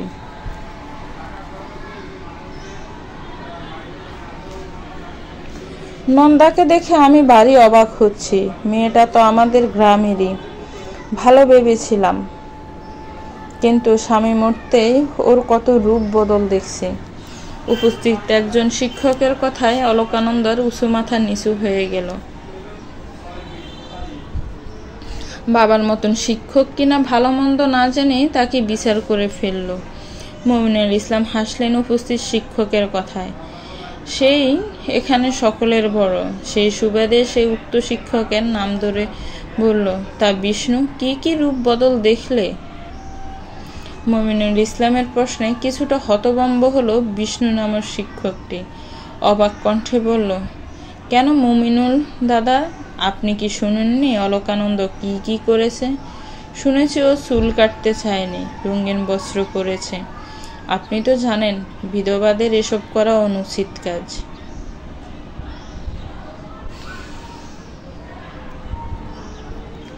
কেন অনুচিত? বিধবাদের কি বাঁচা নিষেধ? মমিনুল ইসলামের প্রশ্নে উত্তর খুঁজে পেলেন না বিষ্ণু। তা দেখে হাসল প্রসাদ। মমিনুল ইসলাম স্নেহের চোখে তাকালেন অলকানন্দার দিকে, অতঃপর শুধালেন, তুই ওকে কেন সর মেরেছিস নন্দু? অলকানন্দা সব ঘটনা পরপর খুলে বলল। মমিনুল ইসলাম নীরব শ্রোতা হয়ে শুনলেন সবটা। তারপর বরাট কণ্ঠে পুরো ক্লাসের উদ্দেশ্যে বললেন, নন্দু এই শ্রেণীকক্ষে পরীক্ষা দিবে, এতে কার কার সমস্যা আছে? আমাদের আপত্তি আছে মাস্টার মশাই। নন্দার এখন অসুস্থ, ওর সাথে একই জায়গায় বসলে আমাদের পাপ হবে। আমরা মাছ মাংস খেয়ে আসি, এতে নন্দার অশুদ্ধ হবে। কিসের অসুস্থ? ওর স্বামী মারা গিয়েছে, সেটা তো কোনো ব্যাধি না। মাস্টার মশাই, আমাদের ধর্মমতে বিধবাদের অসুস্থ মানতেই হবে, আর ওদের সাথে একসাথে উঠবস করাও পাপ, অমঙ্গল। তোমাদের ধর্মমতে? তা তুমি কোন ধর্মের কথা বলছো? মানুষ হয়ে যে মানব ধর্ম ভুলে যায়, তার আর বাস্তবিক অর্থে কোনো ধর্ম থাকার কথা না।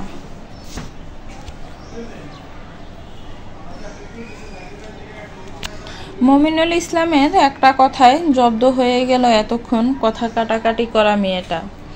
সঠিক জবাব আর খুঁজে পেল না সে।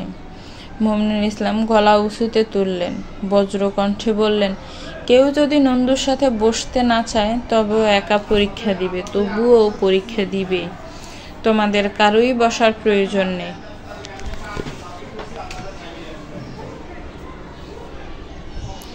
মাস্টার মশাই, আমি ওসব বসবো ওর সাথে। কথাটি বলেই এগিয়ে এলে এক পুরোহিতের পুত্র দৈপায়ন, যাকে টিপু বলে ডাকে। তার দেখা দেখি রুমের বাকি ছেলেরাও গলা মেলালো। তারা জানালো তাদের কোনো অসুবিধা নেই অলকানন্দার সাথে এক রুমে পরীক্ষা দিতে। মমিনুল হাসলো। বিষ্ণুসহ এমন মন মানসিকতার বাকি শিক্ষকদের দিকে তাকিয়ে বেশ প্রশংসা করেই বললেন, দেখেছ তোমার ছাত্রদের সাহস, পাপের কোনো ভয় নেই এদের। যাদের শিক্ষকরাই শিক্ষিত হতে পারল না, অথচ তারা সর্বশ্রেষ্ঠ মানুষ হয়ে গেল। কি অদ্ভুত, তাই না? মমিনুল ইসলামের কথা তাৎপর্য বুঝতে বাকি রইল না কারো। না চাইতেও তারা মাথা নত করে ফেলল। আর কেউ কোনো কথা বলল না, সাড়া শব্দ করল না। তারা হয়তো বুঝে গিয়েছে এখানে আর কোনো কথা বলে লাভ নেই। প্রসাদের মুখের হাসি তখন প্রশস্ত। অলকানন্দার মন খারাপের মেঘ তখন হাওয়ায় মিলিয়ে গেল। তার বুক ভারবার ভাবটাও কমল। তার এতক্ষণ মনে হয়েছিল বিধবা হওয়াটা অভিশাপ, কিন্তু এখন মনে হচ্ছে বেঁচে থাকাটা বড় আশীর্বাদ। অতঃপর থেমে গেল কোলাহল। সকলে ব্যস্ত হলো নিজ নিজ কাজে। মনোহর নিজের ঘরে বসে পা দুলাচ্ছে।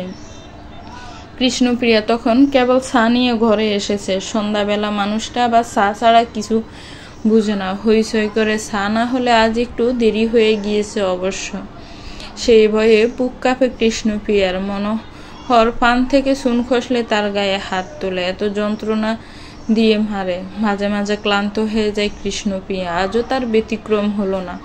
কৃষ্ণপ্রিয়া চায়ের পেয়ালাটা মনোহরের দিকে এগিয়ে দিতে মনোহর গরম চা ছুঁড়ে মারে তার শরীরে। অতিরিক্ত উত্তাপে চেঁচিয়ে উঠে কৃষ্ণপ্রিয়া, চোখ বেয়ে গড়িয়ে পড়ে অশ্রুর দল। কৃষ্ণার চিৎকার হয়তো শোনা গেল পুরো মহলে, অথচ ছুটে এলো না কেউ। এই ঘটনা তো আর নতুন কিছু না। পুরুষের হাতে নারীর দেহ পুড়বে, সেটাই বোধ করি এ সমাজে স্বাভাবিক। মনোহর কন্দনরত কৃষ্ণপ্রিয়াকে জোরে লাথি মেরে ঘর ছেড়ে বেরিয়ে যায়। সেগুন কাঠের মোটা খাটটার কোনায় লেগে মেয়েটার গালটা প্রায় কেটে গেল। ফুপিয়ে কেঁদে উঠে কৃষ্ণা। যে স্বামীর স্নেহতলে স্বর্গ খুঁজে পাওয়া যায় বলেছে মা, সে স্বামীর পদতলে যে নরক যন্ত্রণা সেটা কেন বলেনি তাকে। তরঙ্গিনী প্রায় কিছুক্ষণ পরেই ছুটে এলো। হন্তদন্তে কণ্ঠে বলল, কি হয়েছে কৃষ্ণা, কি হয়েছে? এমা, নিজে অস্থির কেন? গালটাও তো কেটে গেছে। কথাটা বলে তরঙ্গিনী যখন কৃষ্ণাকে ছুতে যাবে, ঠিক তখনই মেয়েটা আর একটু সরে বসলো। তা দেখে ব্রু কুঁচকালো তরঙ্গিনী। বিস্মিত কণ্ঠে বলল, ওমা, সরছিস কেন? আমাকে দেখতে দে ব্যথাটা, আমি দেখি কতখানি কেটেছে।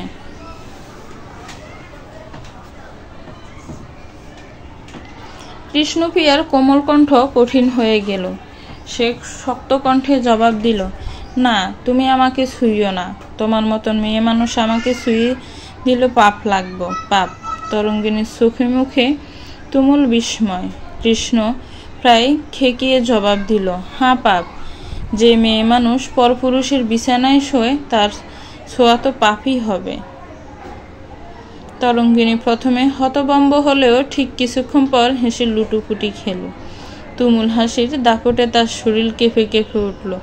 হাসতে হাসতেই সে বলল, ও মা, তোদের ভগবানের মতন স্বামীরা আমাদের ছুঁয়ে দেয় বলেই না আমরা খারাপ মেয়ে মানুষ হই, অথচ ওরা তোদের কাছে চিরপবিত্র, আর আমরাই কিনা পাপী।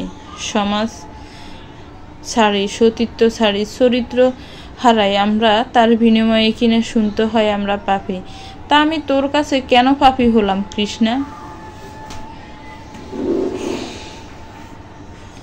তুমি আমার বাসুর ঠাকুরের সাথে শুয়েছ, সে খবর কি কারো অজানা?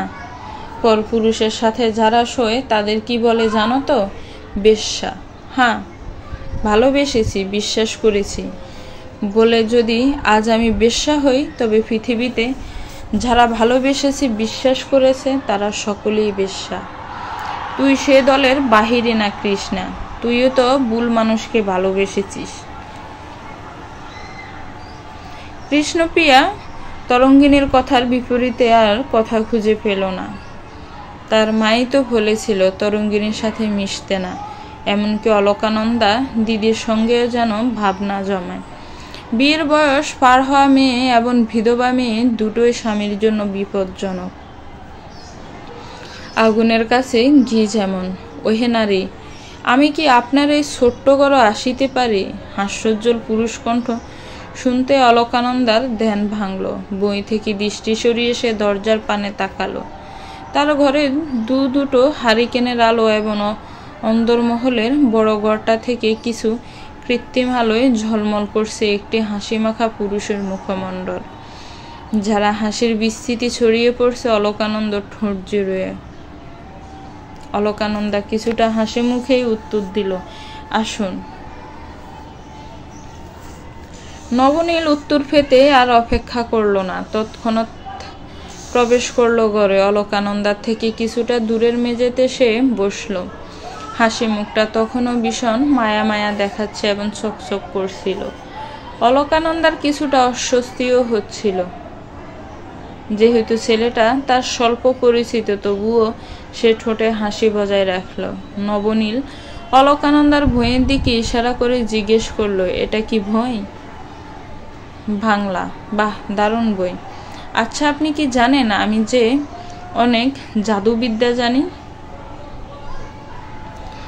নবনীলের প্রশ্নে অলকানন্দা ব্রু কুঁচকালো, ঠোঁট উল্টে বলল, না। জানেন না? আচ্ছা চলুন, আপনাকে একটু অবাক করা যাক। কিভাবে? আপনার কোনো গোপন কথা বলে, যে কথা সহজে কেউ জানে না, অথচ আমি বলে দিতে পারবো। নীলের কথায় অলকানন্দার আগ্রহ বাড়ল। অবাক কণ্ঠে বলল, সেটা আবার কোন কথা? এই যে আপনি বিয়ের 2 দিনের মাথায় এ বাড়ির পেছনের আম গাছ থেকে আম চুরি করে খেয়েছিলেন, সেটা।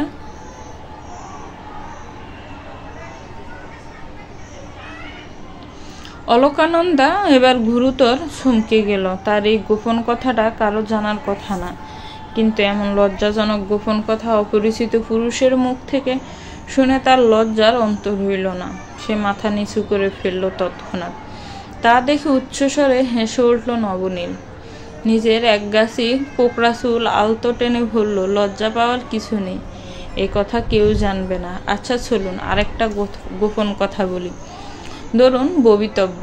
অলকানন্দা আবার কপাল কুঁচকে শুধালো, কি? আপনার আমাকে কেমন মানুষ মনে হচ্ছে? খুব মিশুক, কিন্তু একটু পর আপনি আমাকে অনেক বেশি অপছন্দ করবেন এবং আমাকে ভয় পাবেন। কথাটা সত্যি কিনা দেখবেন। অলকানন্দার এবার বুকে মুসুদ দিয়ে উঠল, চোখের সামনে ভেসে উঠল মনোহরের করা আচরণগুলো। অলকানন্দা অস্বাভাবিকভাবে ঘামতে শুরু করে, যা দেখে হেসে লুটোপুটি খেল নবনীল। গল্পটা কেমন লেগেছে একটি কমেন্টস করে জানাবেন। গল্পটার পরবর্তী পার্ট খুব শীঘ্রই আসবে, আর আমার চ্যানেলটাকে প্লিজ সাবস্ক্রাইব করবেন, গল্পটাকে লাইক করবেন, শেয়ার করবেন, আর যারা অলরেডি সাবস্ক্রাইব করে রেখেছেন তাদেরকে অসংখ্য ধন্যবাদ। ভালো থাকবেন, সুস্থ থাকবেন। আসসালামু আলাইকুম।